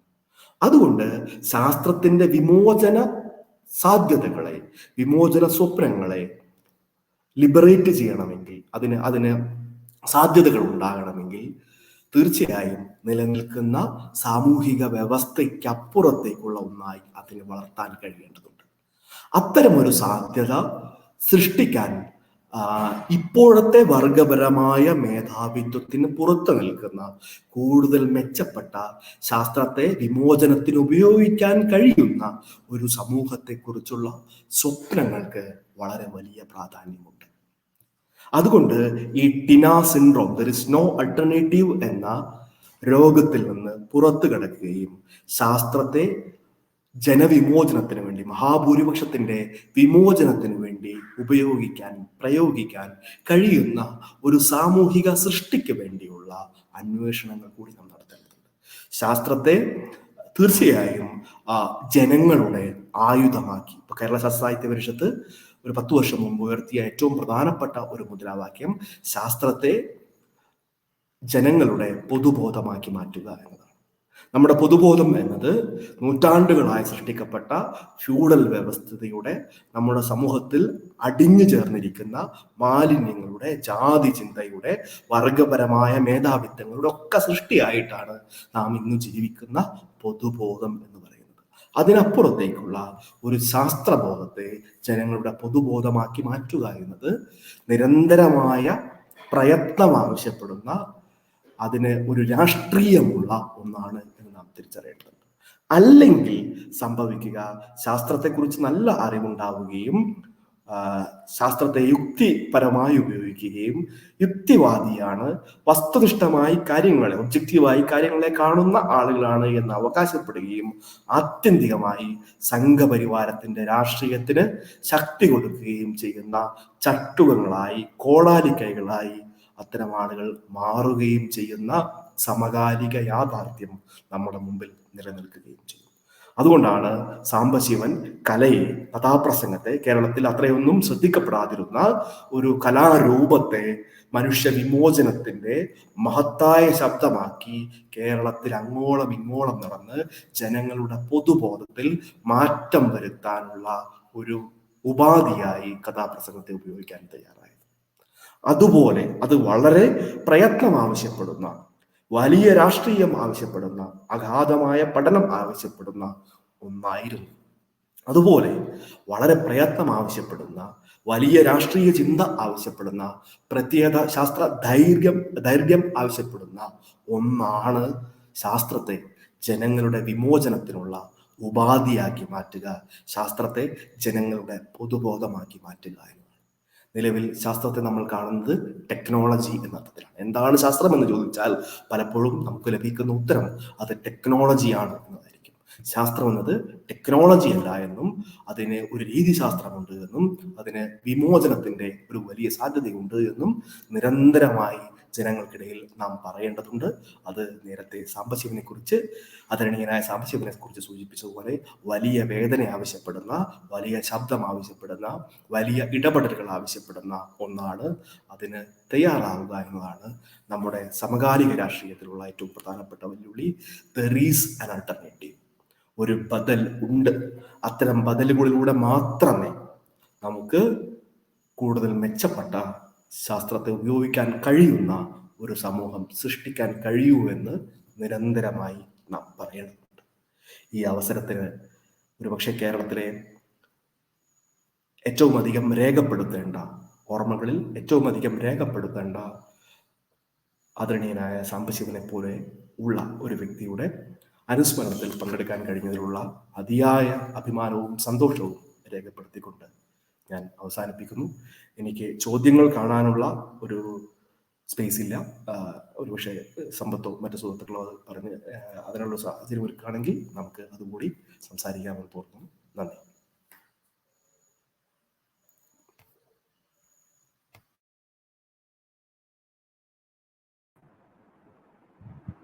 വളരെ കാലിക പ്രസക്തമായ ഒരു അവതരണമായിരുന്നു. ശാസ്ത്രത്തെ ചരിത്രവൽക്കരിക്കേണ്ടതിൻ്റെയും ആ ചരിത്രം എങ്ങനെ വിമോചനത്തിൻ്റെ ഒരു റോ മെറ്റീരിയലായി ഉപയോഗിക്കേണ്ടതിൻ്റെ ആവശ്യകതയെപ്പറ്റി വളരെ ഗംഭീരമായ നിലയിൽ ശ്രീ ശ്രീജിത്ത് ഇവിടെ പരാമർശിക്കുകയുണ്ടായി. ചില ചോദ്യങ്ങൾ വന്നിട്ടുണ്ട്. ഒന്നാമതായി വന്നിട്ടുള്ളത് ഞാൻ വായിക്കാം. അറിവിൻ്റെ ജനകീയതയ്ക്ക് വേണ്ട ലളിതവും ഹൃദ്യവും രുചികരവും കലാസുന്ദരവുമായ ആശയവിനിമയ ഭാഷ വേണ്ടതല്ലേ? ഈ ലക്ഷ്യം ബ്രീഫ് ഹിസ്റ്ററി ഓഫ് ടൈം എഴുതുമ്പോൾ സ്റ്റീഫൻ ഹോക്കിങ്ങിനുണ്ടായിരുന്നു. അദ്ദേഹം ഓക്സ്ഫോർഡിൽ സംസാരിക്കാൻ ചെന്നപ്പോഴാണ് ഇക്കാര്യം അദ്ദേഹത്തിന് തോന്നിയത്. Your comments please. Professor Sreejith Sivaraman. അപ്പോൾ ഭാഷയെപ്പറ്റി പ്രഭാഷണത്തിനിടയിൽ താങ്കളും പറയുകയുണ്ടായി. മറ്റൊരു ചോദ്യം വന്നിട്ടുള്ളത്, ഞാൻ ഓരോന്ന് പറഞ്ഞു പോകട്ടെ, അല്ലെങ്കിൽ എന്താ വെച്ചാൽ ഞാൻ വിട്ടുപോകും. ശരി എനിക്ക് അങ്ങനെ ചെയ്യാം. അവിടെ വന്നു. ഇത് വളരെ പ്രധാനപ്പെട്ട ഒരു പ്രശ്നമാണ്. ഇപ്പോ ഞാൻ നേരത്തെ സൂചിപ്പിച്ചപ്പോ ലോകത്തെ തന്നെ ഏറ്റവും പ്രധാനപ്പെട്ട ശാസ്ത്രത്തിന്റെ ജനകീയ പ്രചാരകരിൽ ഒരാളായിരുന്നു JD ബർണൽ. ഞാൻ മനസ്സിലാക്കുന്നത് ശാസ്ത്ര സാഹിത്യ പരിഷത്തിന്റെ ഉദ്ഘാടന സമ്മേളനം 1962 അല്ലെ, ശാസ്ത്ര സാഹിത്യ പരിഷത്തിന്റെ ഉദ്ഘാടന സമ്മേളനത്തിന് പരിഷത്തിന്റെ പ്രവർത്തകർ സമീപിച്ചത് ബേണലിനെയാണ് എന്നാണ് എൻ്റെ അറിവ്. സയൻസ് ഇൻ ഹിസ്റ്ററി എന്ന ലോകത്തെ ചരിത്രത്തിന്റെ ശാസ്ത്രത്തിന്റെ ചരിത്രത്തെ ഏറ്റവും പ്രധാനപ്പെട്ട പുസ്തക സമുച്ചയം 4 വോളിയങ്ങളായി ഇറക്കിയത് ബേണലാണ്. ഇവിടെ ഒരു വലിയ പ്രശ്നമുണ്ട്, ഒബ്സ്ക്യൂരാന്റിസം എന്ന് പറയുന്നത്. അതായത് ഏതൊരു ആശയത്തെയും ജനങ്ങൾക്ക് മനസ്സിലാകാത്ത നിഗൂഢമായ ഒന്നാക്കി വെക്കുക എന്നത് ഞാൻ നേരത്തെ പറഞ്ഞ എലീറ്റ് ക്ലാസിന്റെ ഏറ്റവും പ്രധാനപ്പെട്ട ലക്ഷ്യമാണ്. നിങ്ങൾ നോക്കൂ, ഇന്ത്യയിലെ ശാസ്ത്രത്തിന്റെ വികാസത്തിന്റെ ഏറ്റവും പ്രധാനപ്പെട്ട തടസ്സങ്ങളിൽ ഒന്നായി നിന്നത് ആദ്യഘട്ടത്തിൽ അത് പൂർണ്ണമായും സംസ്കൃതവൽക്കരിക്കപ്പെട്ടു. സംസ്കൃതം എന്ന് പറയുന്നത് വളരെ ചെറിയൊരു ന്യൂനപക്ഷം മാത്രം ഇന്ത്യയിൽ ഉപയോഗിക്കുന്ന ബ്രാഹ്മണ്യത്തിന്റെ ഭാഷയായിരുന്നു. മഹാഭൂരിപക്ഷത്തിന്റെ ഭാഷകളിൽ അത് ലേഖനം ചെയ്യപ്പെട്ടില്ല, അവരിലേക്ക് എത്തപ്പെട്ടില്ല, അവരുടെ സംസാര ഭാഷകളിലേക്ക് എത്തപ്പെട്ടില്ല. ഈ ഒബ്സ്ക്യൂരാന്റിസം ഇപ്പോഴും വളരെ പ്രധാനമായിട്ട് നിൽക്കുകയാണ് നമ്മുടെ അക്കാദമിയയിലേക്ക്. ഒരുപക്ഷെ സമ്പത്തിനൊക്കെ വളരെ കൃത്യമായിട്ട് പറയാൻ പറ്റും എങ്ങനെയാണ് ഉത്തരാധുനികരുടെ ലേഖനങ്ങൾ നമ്മുടെ പിന്നെ ശാസ്ത്രത്തെ സംബന്ധിച്ചും മറ്റു കാര്യങ്ങളെ കുറിച്ച്. നിങ്ങൾക്ക് ഇത് മൊത്തം ഇപ്പൊ വളരെ രസകരമായിട്ടുള്ള ഒരു പ്രയോഗം സോക്കൽ നടത്തുന്നുണ്ട്. അദ്ദേഹത്തിന്റെ ആ പ്രയോഗം ഞാൻ വായിക്കാം. A friend of mine once gushed me after a famous visiting professor's lecture. He was absolutely brilliant. Of course, I didn't understand a word of what he said. ഗംഭീര പ്രഭാഷണമായിരുന്നു, പക്ഷെ മൂപ്പര് പറഞ്ഞ ഒരൊറ്റ വാക്കും എനിക്ക് മനസ്സിലായില്ല. ഇത് നമ്മൾ സ്ഥിരമായി നടക്കുകയാണ്. ശാസ്ത്രം എന്ന് പറയുന്നത് ഇപ്പം ഏറ്റവും മികച്ച ശാസ്ത്രകാരന്മാർ, അത് ഫെയ്ൻമാൻ ആകട്ടെ, ഇന്ത്യയിലാണെങ്കിൽ ഇപ്പൊ ഈവൻ തണു പത്മനാഭൻ, ഏറ്റവും അവസാനം നമ്മളെ സംബന്ധിച്ചിടത്തോളം വിട്ടുപിരിഞ്ഞ തണു പത്മനാഭനാകട്ടെ, ഇവരാരും മാത്തമാറ്റിക്സിന്റെ വളരെ ഒബ്സ്ക്യൂർ ചില പ്രശ്നങ്ങളുണ്ട്, ചില പ്രതിസന്ധികളുണ്ട്. ചിലപ്പോൾ എല്ലാ കാര്യങ്ങളും നിങ്ങൾക്ക് ജനകീയ ഭാഷകളിൽ സംവദിക്കാൻ കഴിയണമെന്നില്ല. കാരണം വളരെ കോംപ്ലക്സ് ആയ ചില കാര്യങ്ങൾ മാത്സ് ഉപയോഗിക്കേണ്ടി വരും. അതിന്റെ ചില പരിമിതികളുണ്ട്. ഇതുകൊണ്ട് മാത്തമാറ്റിക്സ് എന്നത് ശാസ്ത്രത്തിന്റെ ഭാഷയാകുന്നത് വേറൊരു വിഷയം തന്നെയാണ്. പക്ഷെ എങ്കിൽ പോലും ജനങ്ങളിലേക്ക് ഇത്തരം ശാസ്ത്രത്തിന്റെ ആശയങ്ങളെ മനസ്സിലാകുന്ന ഭാഷയിൽ എത്തിക്കുക എന്നത് വളരെ പ്രധാനപ്പെട്ട ഒന്നാണ്. അതുകൊണ്ടാണ് ശാസ്ത്ര സാഹിത്യ പരിഷത്ത് പോലുള്ള ഒരു പ്രസ്ഥാനം കേരളത്തിൽ ആരംഭിക്കുമ്പോൾ അവരുടെ ഏറ്റവും പ്രധാനപ്പെട്ട ലക്ഷ്യങ്ങളിൽ ഒന്ന് ആധുനികമായ ശാസ്ത്രത്തിന്റെ അറിവുകളെ സാധാരണക്കാരുടെ ഭാഷയിൽ, ഏറ്റവും ലളിതമായ ഭാഷയിൽ ജനങ്ങളിലേക്ക് എത്തിക്കുക എന്ന ഒന്നാക്കി മാറ്റുക. ഇത് വളരെ പ്രധാനപ്പെട്ട ഒന്നാണ്. അതുകൊണ്ടാണ് നിങ്ങൾ നോക്കൂ, കേരളത്തിലെ അമ്പല കമ്മിറ്റികൾ ഒരു കാലത്ത് കേരളത്തിലെ പുരോഗമനാശയങ്ങളുടെ വിളനിലമായി ഉപയോഗിക്കാൻ ശ്രമിച്ച ഒരു കേന്ദ്രമാണ് അമ്പലപ്പറമ്പുകൾ. അവിടെയാണ് സാംബശിവന്റെ കഥാപ്രസംഗങ്ങൾ ജനങ്ങൾ ഹൃദയത്തിലെത്തിയത്. പക്ഷെ അതേ അമ്പലപ്പറമ്പിൽ ഇപ്പൊ പ്രസംഗിക്കുന്നത് ഗോപാലകൃഷ്ണനാണ്. ഗോപാലകൃഷ്ണൻ വന്നിട്ട് പറയുകയാണ്, ക്വാണ്ടം എൻറ്റാങ്കിൾമെന്റ് എന്ന് പറയുന്നത് ശിവ താണ്ഡവം പോലെയുള്ള ഒന്നാണ്. അതുകൊണ്ട് ഉപനിഷത്തുകളിൽ പറഞ്ഞിട്ടുള്ളത് ക്വാണ്ടം മെക്കാനിക്സ് ആണ് എന്ന് പറയുമ്പോൾ ക്വാണ്ടം മെക്കാനിക്സും അറിയില്ല, ഉപനിഷത്തും അറിയില്ല, ഇത് സ്വീകാര്യമായി ജനങ്ങൾക്ക് തോന്നുകയും ചെയ്യാണ്. മനസ്സിലായി? ഈ ഒരു പുതിയ പ്രശ്നത്തെ നമ്മൾ എങ്ങനെ അഡ്രസ്സ് ചെയ്യും എന്നുള്ളത് വളരെ പ്രധാനപ്പെട്ട ഒരു ചോദ്യമാണ്. ജനങ്ങളുടെ മുമ്പിലേക്ക് ഒരു പ്രതീക്ഷയായി പലപ്പോഴും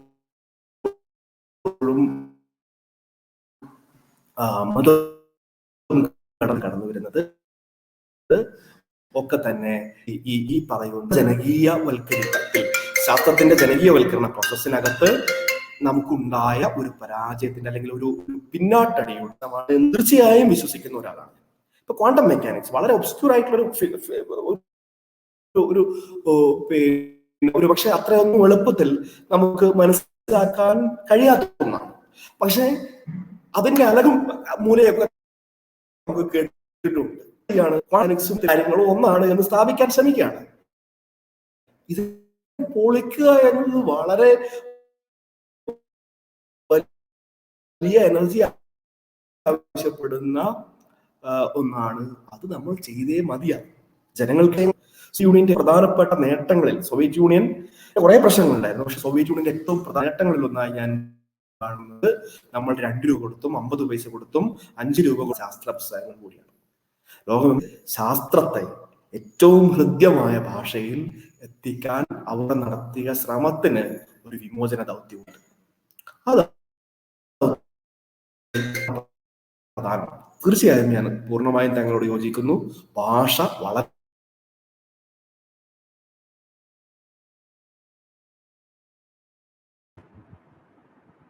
ഹലോ, എനിക്ക് തോന്നുന്നു താങ്കളുടെ നെറ്റ് ചെറിയ പ്രശ്നം പറ്റിയിട്ടുണ്ടെന്ന് തോന്നുന്നു.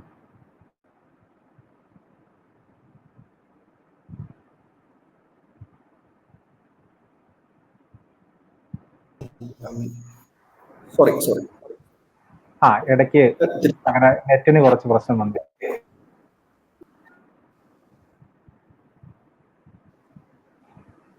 വ്യക്തമാവുന്നുണ്ടോ ഞാൻ പറയുന്നത്?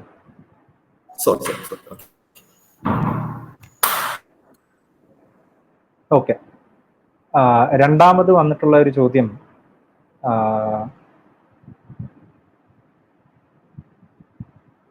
do you feel advent of technology has played a role in weakening of working class movement എന്നുള്ളതാണ്. എനിക്ക് തോന്നുന്നു ശ്രീജിത്തേട്ടന്റെ നെറ്റ് എന്തോ പ്രശ്നമുണ്ടെന്ന് തോന്നുന്നു. കേൾക്കുന്നില്ല. സമ്പത്തൊന്നുകൂടി പറയാമോ? ഇപ്പൊ കേൾക്കാമോ?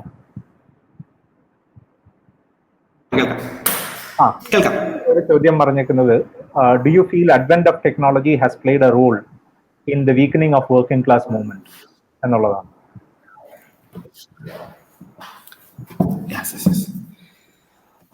ഇവിടെ ഒരു പ്രശ്നം അഡ്വെന്റ് ഓഫ് ടെക്നോളജി അല്ല.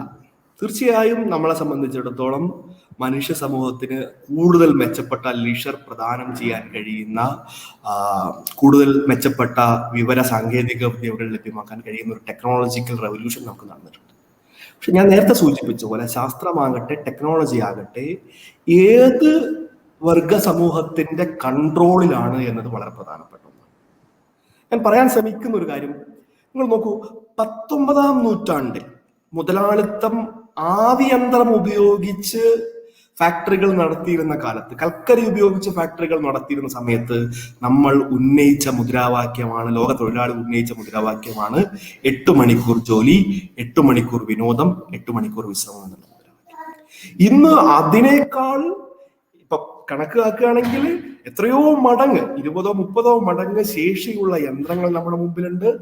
നിയന്ത്രിക്കാൻ കഴിയുന്ന കമ്പ്യൂട്ടറുകളുണ്ട്. ആധുനിക സാങ്കേതിക വിദ്യകൾ നമ്മുടെ മുമ്പിലുണ്ട്. പക്ഷെ ഇപ്പോഴോ മനുഷ്യൻ 8 മണിക്കൂർ ജോലി ചെയ്യുന്ന ഒരാളെ കാണുമ്പോൾ ജനങ്ങൾക്ക് പുച്ഛ. 10-12 മണിക്കൂർ മനുഷ്യർ അതിനേക്കാൾ പ്രിമിറ്റീവായ കണ്ടീഷനിൽ ജോലി ചെയ്യാൻ നിർബന്ധിതരാക്കുകയും ചെയ്യും. ടെക്നോളജി വളർന്നിട്ടുണ്ട്, ടെക്നോളജിയുടെ പ്രശ്നമല്ല, മറിച്ച് ഈ ടെക്നോളജിയെ വീണ്ടും വീണ്ടും ഉപയോഗിക്കുന്നത് ആരാണ് എന്നതാണ് പ്രധാനപ്പെട്ട ഒരു പ്രശ്നമായിട്ട് ഞാൻ കരുതുന്നത്. അത് ചൂഷണത്തിന് വേണ്ടിയുള്ള ഉപാധിയായാണ് ഉപയോഗിക്കുന്നത് എങ്കിൽ തീർച്ചയായും സംശയമില്ല, അവരെ സംബന്ധിച്ചിടത്തോളം അത് ഓപ്പറേഷന് വേണ്ടിയുള്ള ലാഭത്തിന് വേണ്ടിയിട്ടുള്ളതാണ്. അതുകൊണ്ട് ടെക്നോളജിക്ക് പെർസെ ആസ് സച്ച് പൊളിറ്റിക്സ് ഇല്ല. പക്ഷെ ഹൂ യൂസസ്, ആ യൂസ് ചെയ്യുന്ന ആളുകളെ സംബന്ധിച്ചിടത്തോളം പൊളിറ്റിക്സ് ഉണ്ട്. വെൻ ക്യാപിറ്റൽ യൂസസ് ഇറ്റ്, അവരെ സംബന്ധിച്ചിടത്തോളം പ്രധാനപ്പെട്ട ലക്ഷ്യം എന്നത് പ്രോഫിറ്റ് ജനറേഷൻ മാത്രമായിരിക്കും. അങ്ങനെ വരുമ്പോൾ പ്രോഫിറ്റ് ജനറേഷൻ ഒരേ ഒരു മാർഗം മനുഷ്യ സമൂഹത്തിന്റെ ചൂഷണമാണ്. അങ്ങനെ വരുമ്പോൾ സ്വാഭാവികമായും ഈ ടെക്നോളജിയെ തന്നെ മനുഷ്യവിരുദ്ധമായ ഒന്നാക്കി സ്ഥാപിക്കാൻ ശ്രമിക്കും. ഇവിടുത്താണ് പ്രശ്നം അടിസ്ഥാനപരമായി തോന്നുന്നു.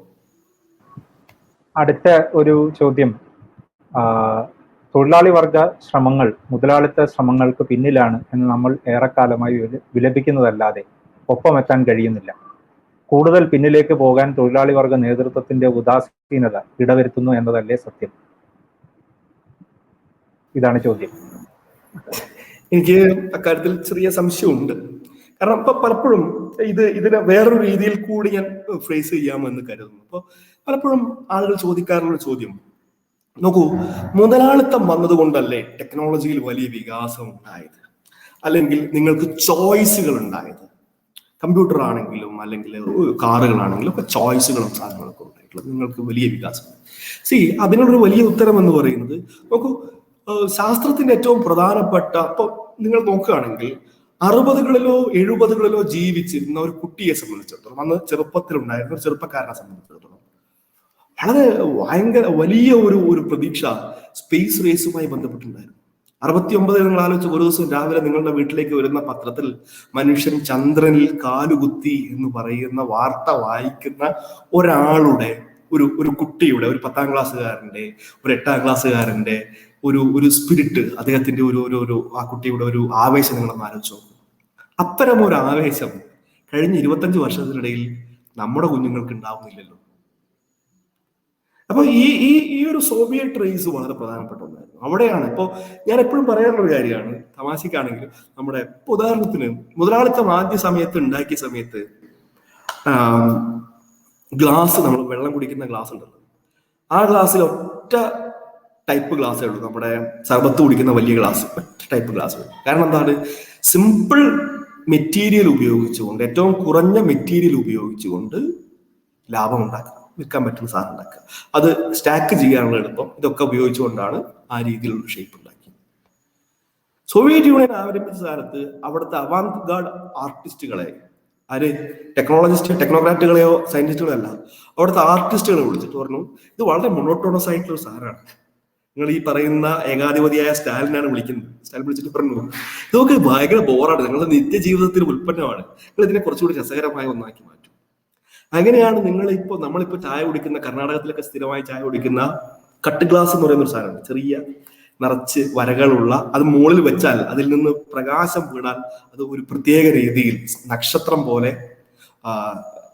വിജൃംഭിക്കും, എന്താ പറയാ, ലൈറ്റ് അതിൽ നിന്ന് പുറത്തേക്ക് വരുന്നത് കാണാം. ഇത് ഭയങ്കര രസകരമായ ഒരു ഒബ്ജക്റ്റ് ആയിരുന്നു. സോഷ്യലിസ്റ്റ് ഒബ്ജക്റ്റുകൾ എന്ന് പറയുന്ന ഒരു സാധനം തന്നെ 1920കളിലും 30കളിലും സോവിയറ്റ് യൂണിയനിൽ സൃഷ്ടിക്കാൻ അവർ ശ്രമിച്ചു. അവരുടെ വസ്ത്രങ്ങളിൽ, അവരുടെ ഡെയിലി ഒബ്ജക്റ്റുകൾ. ഇനി ഏറ്റവും പുതിയ ഉദാഹരണത്തിലേക്ക് വരാം. ചൈനയിൽ നടക്കുന്ന പരീക്ഷണങ്ങൾ നിസ്സാരമായ ഒന്നല്ല കേട്ടോ, നമ്മൾ കാണേണ്ട ഒരു സാധനമാണ്. ഒരു മരുഭൂമിയെ തന്നെ അവർ ഫോറസ്റ്റ് ആക്കി മാറ്റി. ലോകത്ത് ആദ്യമായി, മനുഷ്യചരിത്രത്തിൽ ആദ്യമായിട്ട് ഈ എന്താ പറയാ, കടൽ തീരത്ത്, കടലിന്റെ ഉപ്പുവെള്ളം കയറുന്ന സ്ഥലത്ത് നെൽകൃഷി ചെയ്യാണ് അവർ. ലോകത്ത് ആകെയുള്ള ഫെർട്ടൈൽ ലാൻഡിന്റെ, കൃഷി ചെയ്യാവുന്ന ഭൂമിയുടെ 7% ചൈനയിലുള്ളത്, വെറും 7%. പക്ഷെ ലോക ജനസംഖ്യയുടെ 22%, 21.5% ചൈനയിലാണ്. ഈ ജനങ്ങളെ മുഴുവൻ വൈവിധ്യപൂർണമായ ഭക്ഷണങ്ങൾ കൊണ്ട്, വെറുതെ തീറ്റിപ്പോറ്റല്ല, വൈവിധ്യപൂർണമായ ഭക്ഷണങ്ങൾ കൊണ്ട് തീറ്റാണ്. വളരെ എൻറിച്ചിങ് ആയ ഒരു ലൈഫ് സ്റ്റൈല് ടെക്നോളജി അവർക്ക് ലഭ്യമാവുകയാണ്. നമ്മളെ സംബന്ധിച്ചിടത്തോളം കാണാൻ കഴിയാത്ത, പ്രത്യേകിച്ച് ഇപ്പോൾ നമ്മുടെ ഈ ടെമ്പറേച്ചർ മോണിറ്ററിങ് സംവിധാനമൊക്കെ ഉണ്ടല്ലോ നമ്മുടെ ഈ കോവിഡ് കാലത്തൊക്കെ, അതൊക്കെ വേറെ രീതിയിലാണ്, കൂടുതൽ ടെക്നോയിഡായിട്ടുള്ള രീതിയിലാണ് അവർ ഉപയോഗിക്കാൻ വേണ്ടി ശ്രമിച്ചിട്ടുള്ളത്. അപ്പോൾ അങ്ങനെ ഒരു സാധ്യത തൊഴിലാളി വർഗ രാഷ്ട്രീയത്തിനുണ്ട്. അത് പ്രയോഗിക്കാൻ കഴിയും, മനുഷ്യന്റെ ഇമാജിനേഷനെ ഉപയോഗിക്കാൻ കഴിയും. നേരെ തിരിച്ച് മുതലാളിത്തം യഥാർത്ഥത്തിൽ ഇതിനെ സപ്രസ് ചെയ്യുകയാണ് ചെയ്തത്. ഈ മനുഷ്യന്റെ ഇമാജിനേറ്റീവ് സാധ്യതകളെ സപ്രസ് ചെയ്യുകയാണ് ചെയ്തിട്ടുള്ളത്. അതിൽ നിന്ന് പുറത്തു കടക്കുമ്പോഴാണ് എനിക്ക് തോന്നുന്നത് കൂടുതൽ മെച്ചപ്പെട്ട ഉപകരണങ്ങളും അന്വേഷണങ്ങളും ഒക്കെ സാധ്യമാവുക എന്നെനിക്ക് തോന്നുന്നു. അതാണ് നമ്മുടെ മുമ്പിലുള്ള ഉദാഹരണം.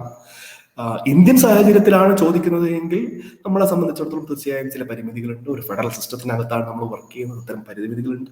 തീർച്ചയായും ഇന്ത്യയിലെ ഇടതുപക്ഷ മുന്നേറ്റം കുറെ പിറകിലാണ്, പല കാരണങ്ങൾ കൊണ്ടിട്ട്, അതും ചരിത്രപരമായ കാരണം കൊണ്ട് നമ്മുടെ ഈ ഒരു കോണ്ടെക്സ്റ്റിലെ ചർച്ചകൾക്കകത്ത് ഒതുക്കാൻ കഴിയുന്ന ഒന്നാണ് എന്ന് എനിക്ക് തോന്നുന്നില്ല. തീർച്ചയായും മനുഷ്യർ ഫ്രീ ആകുമ്പോഴാണ്, സ്വതന്ത്രരാകുമ്പോഴാണ് കൂടുതൽ മെച്ചപ്പെട്ട അന്വേഷണങ്ങൾ ഉണ്ടാവുക. അതൊരു സംശയമില്ലാത്ത കാര്യമാണ്. വേറെ ഒന്ന് വന്നിട്ടുള്ളത് സയൻസ് എ നറേറ്റീവ്. കാലം കഴിഞ്ഞാണെങ്കിലും ചില റെട്ടറിക്കുകൾ കൊണ്ട്, ഹോക്സുകൾ കൊണ്ട് ചിലർ പറ്റിപ്പുമായി ഇറങ്ങിയതിന് ഉദാഹരണമല്ലേ ഇത്?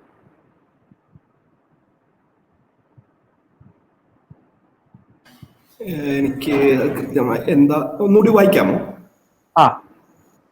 കാലം കഴിഞ്ഞാണെങ്കിലും ചില റെട്ടറിക്കുകൾ കൊണ്ട്, ഹോക്സുകൾ കൊണ്ട് ചിലർ പറ്റിപ്പുമായി ഇറങ്ങിയതിന് ഉദാഹരണമല്ലേ ഇത്? ഈ താങ്കൾ പ്രഭാഷണത്തിനിടയിൽ science is a grand narrative എന്ന ഉത്തരവ് ഇതിനെ പറ്റി ആയിരിക്കും. Science is just a narrative. മറ്റ് പല നറേറ്റീവുകൾ പോലെ തന്നെയുള്ള ഒരു നറേറ്റീവാണ് സയൻസ് എന്നത് ഉത്തരാധുനിക സൃഷ്ടിച്ചൊരു വലിയ പ്രശ്നം തന്നെയാണ്. കാരണം ഒന്നാമത്തെ ഒരു കാര്യം വെച്ചാൽ സയൻസിന്റെ മെത്തഡോളജി അവർക്ക് മനസ്സിലായിട്ടില്ല എന്നുള്ളത് തന്നെയാണ്. ഉത്തരാധുനിക പ്രധാനമായും മനസ്സിലായിട്ടില്ല എന്ന് പറഞ്ഞു കഴിഞ്ഞാൽ ഞാൻ അതിനെ പൂർണ്ണമായ അർത്ഥത്തിൽ ആ രീതിയിൽ കാണുന്നില്ല. ഇപ്പൊ ഫെറാബാൻഡ് ആണെങ്കിലും അത്തരത്തിലുള്ള വിമർശനങ്ങൾ മുന്നോട്ട് വെച്ചിട്ടുള്ള പല ആളുകളും, സയൻസിന്റെ മെത്തഡോളജിയെ സംബന്ധിച്ച വിമർശനങ്ങൾ മുന്നോട്ട് വെച്ചിട്ടുള്ള പല ആളുകൾക്കും അവരുടേതായ ചില രാഷ്ട്രീയ തലങ്ങളുണ്ട്. ഇപ്പം ആദ്യഘട്ടത്തിൽ വിമോചന മാർക്സിസ്റ്റ് പ്രത്യയശാസ്ത്രത്തിന്റെ ഒക്കെ ഭാഗമായി നിൽക്കുകയും പിന്നീട് നേരത്തെ സൂചിപ്പിച്ച ഈ വെസ്റ്റേൺ മാർക്സിസത്തിലേക്ക് വരികയും പിന്നീട് അതിൽ നിന്ന് പുറത്തു കിടന്ന് ഈ പറയുന്ന ഒരു നിഹിലിസ്റ്റ് നിലപാടുകളിലേക്കൊക്കെ പോവുകയും ചെയ്തിട്ടുള്ള ഒരുപാട് ആളുകൾ നിങ്ങൾക്ക് അതിനകത്ത് കാണാൻ കഴിയും. പക്ഷെ ഞാൻ പറയുന്നത് സയൻസ് ഇസ് എ നറേറ്റീവ് എന്ന് സ്ഥാപിക്കേണ്ടത് അവർ ബോധപൂർവമായാലും അല്ലെങ്കിലും അത് സ്ഥാപിക്കേണ്ടത് ഭരണവർഗത്തിന്റെ പ്രധാനപ്പെട്ട ആവശ്യമായിരുന്നു. കാരണം സയൻസിന് ഇൻഹറന്റ് ആയിട്ടുള്ള അതിന്റെ പ്രയോഗത്തിനകത്ത് തന്നെയുള്ള ഒരു പ്രോഗ്രസീവ് രൂപമുണ്ട്. സയൻസ് തീർച്ചയായും മുന്നോട്ട് സഞ്ചരിക്കുന്ന ഒന്നാണ്. സയൻസിന് മുന്നോട്ടേ സഞ്ചരിക്കാൻ കഴിയും.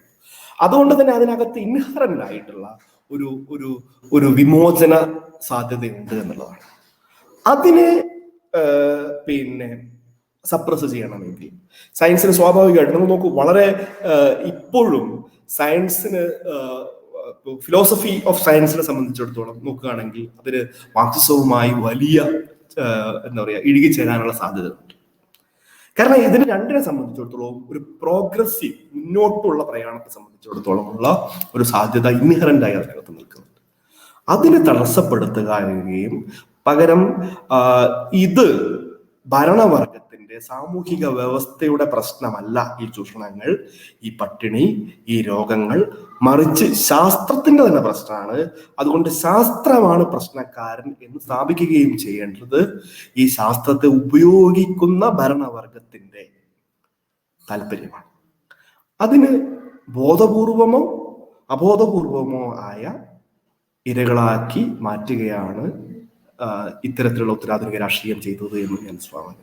ഇപ്പൊ കേരളത്തില് ഞാനിപ്പോ വ്യക്തിപരമായി പറയുകയല്ലെങ്കിൽ പ്രധാനപ്പെട്ട യൂണിവേഴ്സിറ്റികളിൽ ഒന്നിൽ നടന്ന ഒരു ഗവേഷണം, ലിറ്ററേച്ചറുമായി ബന്ധപ്പെട്ടുള്ള ഒരു ഗവേഷണമാണ്. ഞാൻ ആ ഭാഷ കണ്ടതിന് ശേഷം അത്ഭുതപ്പെട്ടു. അപ്പോൾ അതിനകത്ത് ആ ഗവേഷണം നടത്തിയ ആൾ പറയാൻ ശ്രമിക്കുന്ന ഒരു കാര്യം, പുഷ്പക വിമാനം എന്ന് പറയുന്നത് എന്തുകൊണ്ട് ഒരു സാധ്യത ആയിക്കൂടാ. അതായത് നിങ്ങളുടെ ശാസ്ത്രത്തിന് ഇപ്പോൾ ദഹിക്കുന്ന, നിങ്ങളുടെ ശാസ്ത്രത്തിന്റെ എന്താ പറയാ, ഒരു നരേറ്റീവിനകത്ത് നിൽക്കാത്ത മറ്റൊരു ശാസ്ത്രം എന്തുകൊണ്ടന്ന് ഉണ്ടായിക്കൂടാ? ആ വിമാനം ഉപയോഗിച്ചായിരിക്കാം രാമൻ ലങ്കയിലേക്ക് പോയത് എന്ന് നിങ്ങൾക്ക് എന്തുകൊണ്ട് അംഗീകരിച്ചൂടാ? കാരണം ആ ശാസ്ത്രം ചിലപ്പോൾ കൈമോശം വന്നതാണെങ്കിലോ? മനസ്സിലായില്ലേ? ഇതാണ് ഇവരുണ്ടാക്കുന്ന ഒരു അപകടം. ഇത് നേരെ കൂട്ടിക്കെട്ടാൻ പറ്റുന്നത് സംഘപരിവാറിന്റെ നറേറ്റീവ്സുമായിട്ടാണ്. പുഷ്പക വിമാനം ഉണ്ടാകണമെങ്കിൽ ഒരു സംശയമില്ല, ഒരു പുഷ്പക ഓട്ടോറിക്ഷ അതിന് മുമ്പ് ഉണ്ടായിരിക്കണം, ഒരു പുഷ്പക ബൈക്കെങ്കിലും ഉണ്ടായിരിക്കണം. കാരണം നിങ്ങൾക്ക് ഒരു സുപ്രഭാതത്തിൽ ഒരു വിമാനം മാത്രമായി നേരിട്ടുണ്ടാക്കാൻ കഴിയില്ല. ഇതിന്റെ എൻജിൻസ് എന്ന് പറയുന്നതിന്റെ ഒരു ഗ്രാജുവൽ പ്രോഗ്രഷനിലാണ് വിമാനം ഉണ്ടായി വരുന്നത്. അപ്പോ അത്തരത്തിലുള്ള വളരെ ഹിസ്റ്റോറിക്കൽ ആയിട്ടുള്ള ശാസ്ത്രത്തിന്റെ രൂപങ്ങളെ പോലും നിഷേധിക്കുന്ന രീതിയിലാണ് ഈ പറയുന്ന ഉത്തരാധുനിക ജാർഗണങ്ങൾ. ഇത് വളരെ കുറച്ചുകൂടി എളുപ്പമുള്ളൊരു കാര്യം കൂടിയാണ്. ഇപ്പൊ ഗവേഷണം നടത്തുമ്പോൾ സമ്പത്തൊന്നും ചെയ്യുന്ന പോലുള്ള വലിയ പണിയൊന്നും എടുക്കണ്ട, കുറച്ച് കാര്യങ്ങളൊക്കെ വെച്ച് നമുക്ക് അഡ്ജസ്റ്റ് ചെയ്തുണ്ടാക്കാം.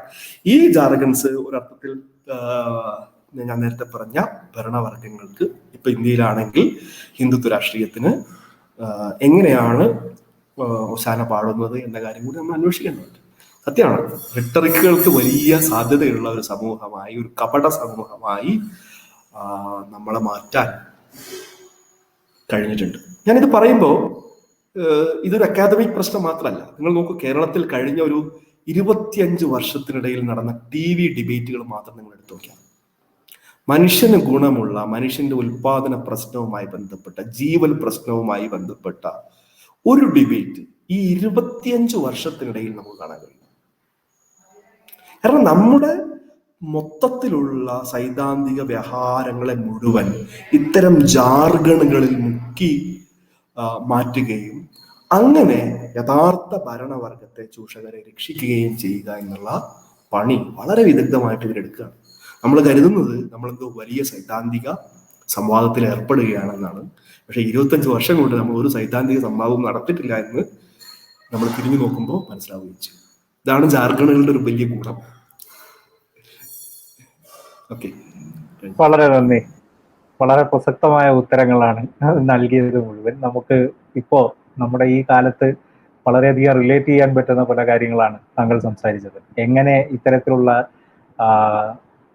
ശാസ്ത്രമെന്ന് വിളിക്കാമെങ്കിൽ അത്തരത്തിലുള്ള ചിന്തകൾക്ക് എങ്ങനെ സംഘപരിവാരത്തിന്റെ രാഷ്ട്രീയത്തിനായി വളം വെച്ചു കൊടുക്കുന്ന ഒന്നായി മാറുന്നു എന്നുള്ളത് വളരെ വ്യക്തമായ രീതിയിൽ അവതരിപ്പിക്കപ്പെട്ടു. ഇവിടെ കുറച്ച് ആളുകൾ ഇവിടെ അഭിനന്ദനങ്ങൾ അറിയിച്ചിട്ടുണ്ട്.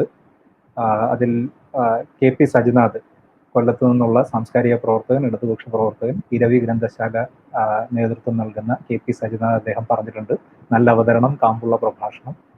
ഒപ്പം ഫൗണ്ടേഷൻ സെക്രട്ടറി കൂടിയായ Vasanthakumar Sambasivan, excellent talk dear Sreejith Sivaraman, അഭിനന്ദനങ്ങൾ അറിയിച്ചിട്ടുണ്ട്. ഒപ്പം ഒരുപാടധികം ആളുകൾ ഇമോജീസും ഒക്കെയായി കമന്റുകളിൽ രേഖപ്പെടുത്തിയിട്ടുണ്ട് അവരുടെ അഭിപ്രായങ്ങൾ.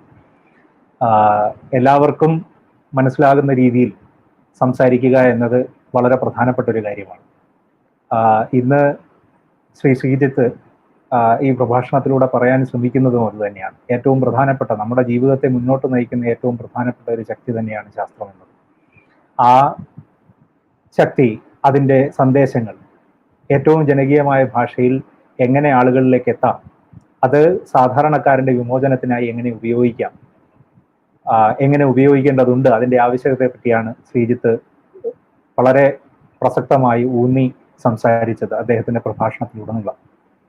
ഇത് സാംബശിവൻ ഫൗണ്ടേഷനെ സംബന്ധിച്ച് വളരെ പ്രസക്തമായ ഒരു ആശയമാണ്.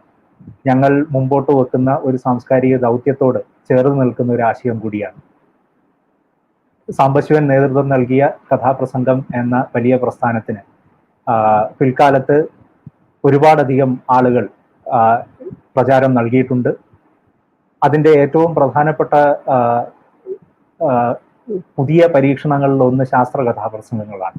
ആ ശാസ്ത്ര കഥാപ്രസംഗങ്ങൾക്ക് വഴിയൊരുക്കിയത് ഞങ്ങളുടെ ഫൗണ്ടേഷന്റെ സെക്രട്ടറി കൂടിയായ ശ്രീ വസന്തകുമാർ സാംബശിവനാണ് എന്നുള്ളത് ഞങ്ങൾക്ക് വളരെ അഭിമാനം നൽകുന്ന ഒരു കാര്യം കൂടിയാണ്. അങ്ങനെ ഒരു വേദിയിൽ ഈ പറഞ്ഞ കാര്യം ഞാൻ ഈ പ്രഭാഷണം തുടങ്ങിയപ്പോൾ ഞാൻ പറഞ്ഞു, പല കാരണങ്ങൾ ഒത്തൊരുമിച്ച് വന്നപ്പോഴാണ് ഇത്തരത്തിലൊരു വിഷയത്തിൽ നിന്ന് തന്നെ തുടങ്ങണം എന്ന ഒരു തീരുമാനത്തിലേക്ക് ഞങ്ങൾ എത്തിയത്. അത് വളരെ ശരിയായിരുന്നു എന്ന് സാധൂകരിക്കും വിധം വളരെ മനോഹരമായി ഈ വിഷയം അവതരിപ്പിച്ച് ഞങ്ങളോട് ഒത്തുചേർന്ന ശ്രീ ശ്രീജിത്ത് ശിവരാമന് ഫൗണ്ടേഷന്റെ പേരിലുള്ള നന്ദി അറിയിക്കുകയാണ്. ഒപ്പം ഈ ചടങ്ങ് കാണാനായി ലോകത്തിന്റെ പല ഭാഗത്തു നിന്നും വിദേശ രാജ്യങ്ങളിൽ നിന്ന് വരെ ആളുകൾ നമ്മോടൊപ്പം ഈ ലൈവിൽ ചേർന്നിട്ടുണ്ട്. അവരോടെല്ലാമുള്ള നന്ദിയും, ഇനിയും ഇതേപോലെയുള്ള പ്രഭാഷണ പരമ്പരകളും സാംസ്കാരിക പരിപാടികളുമായി ഞങ്ങൾ നിങ്ങളോടൊപ്പം ചേരും എന്ന് അറിയിച്ചുകൊണ്ട് നിർത്തട്ടെ. ശുഭരാത്രി.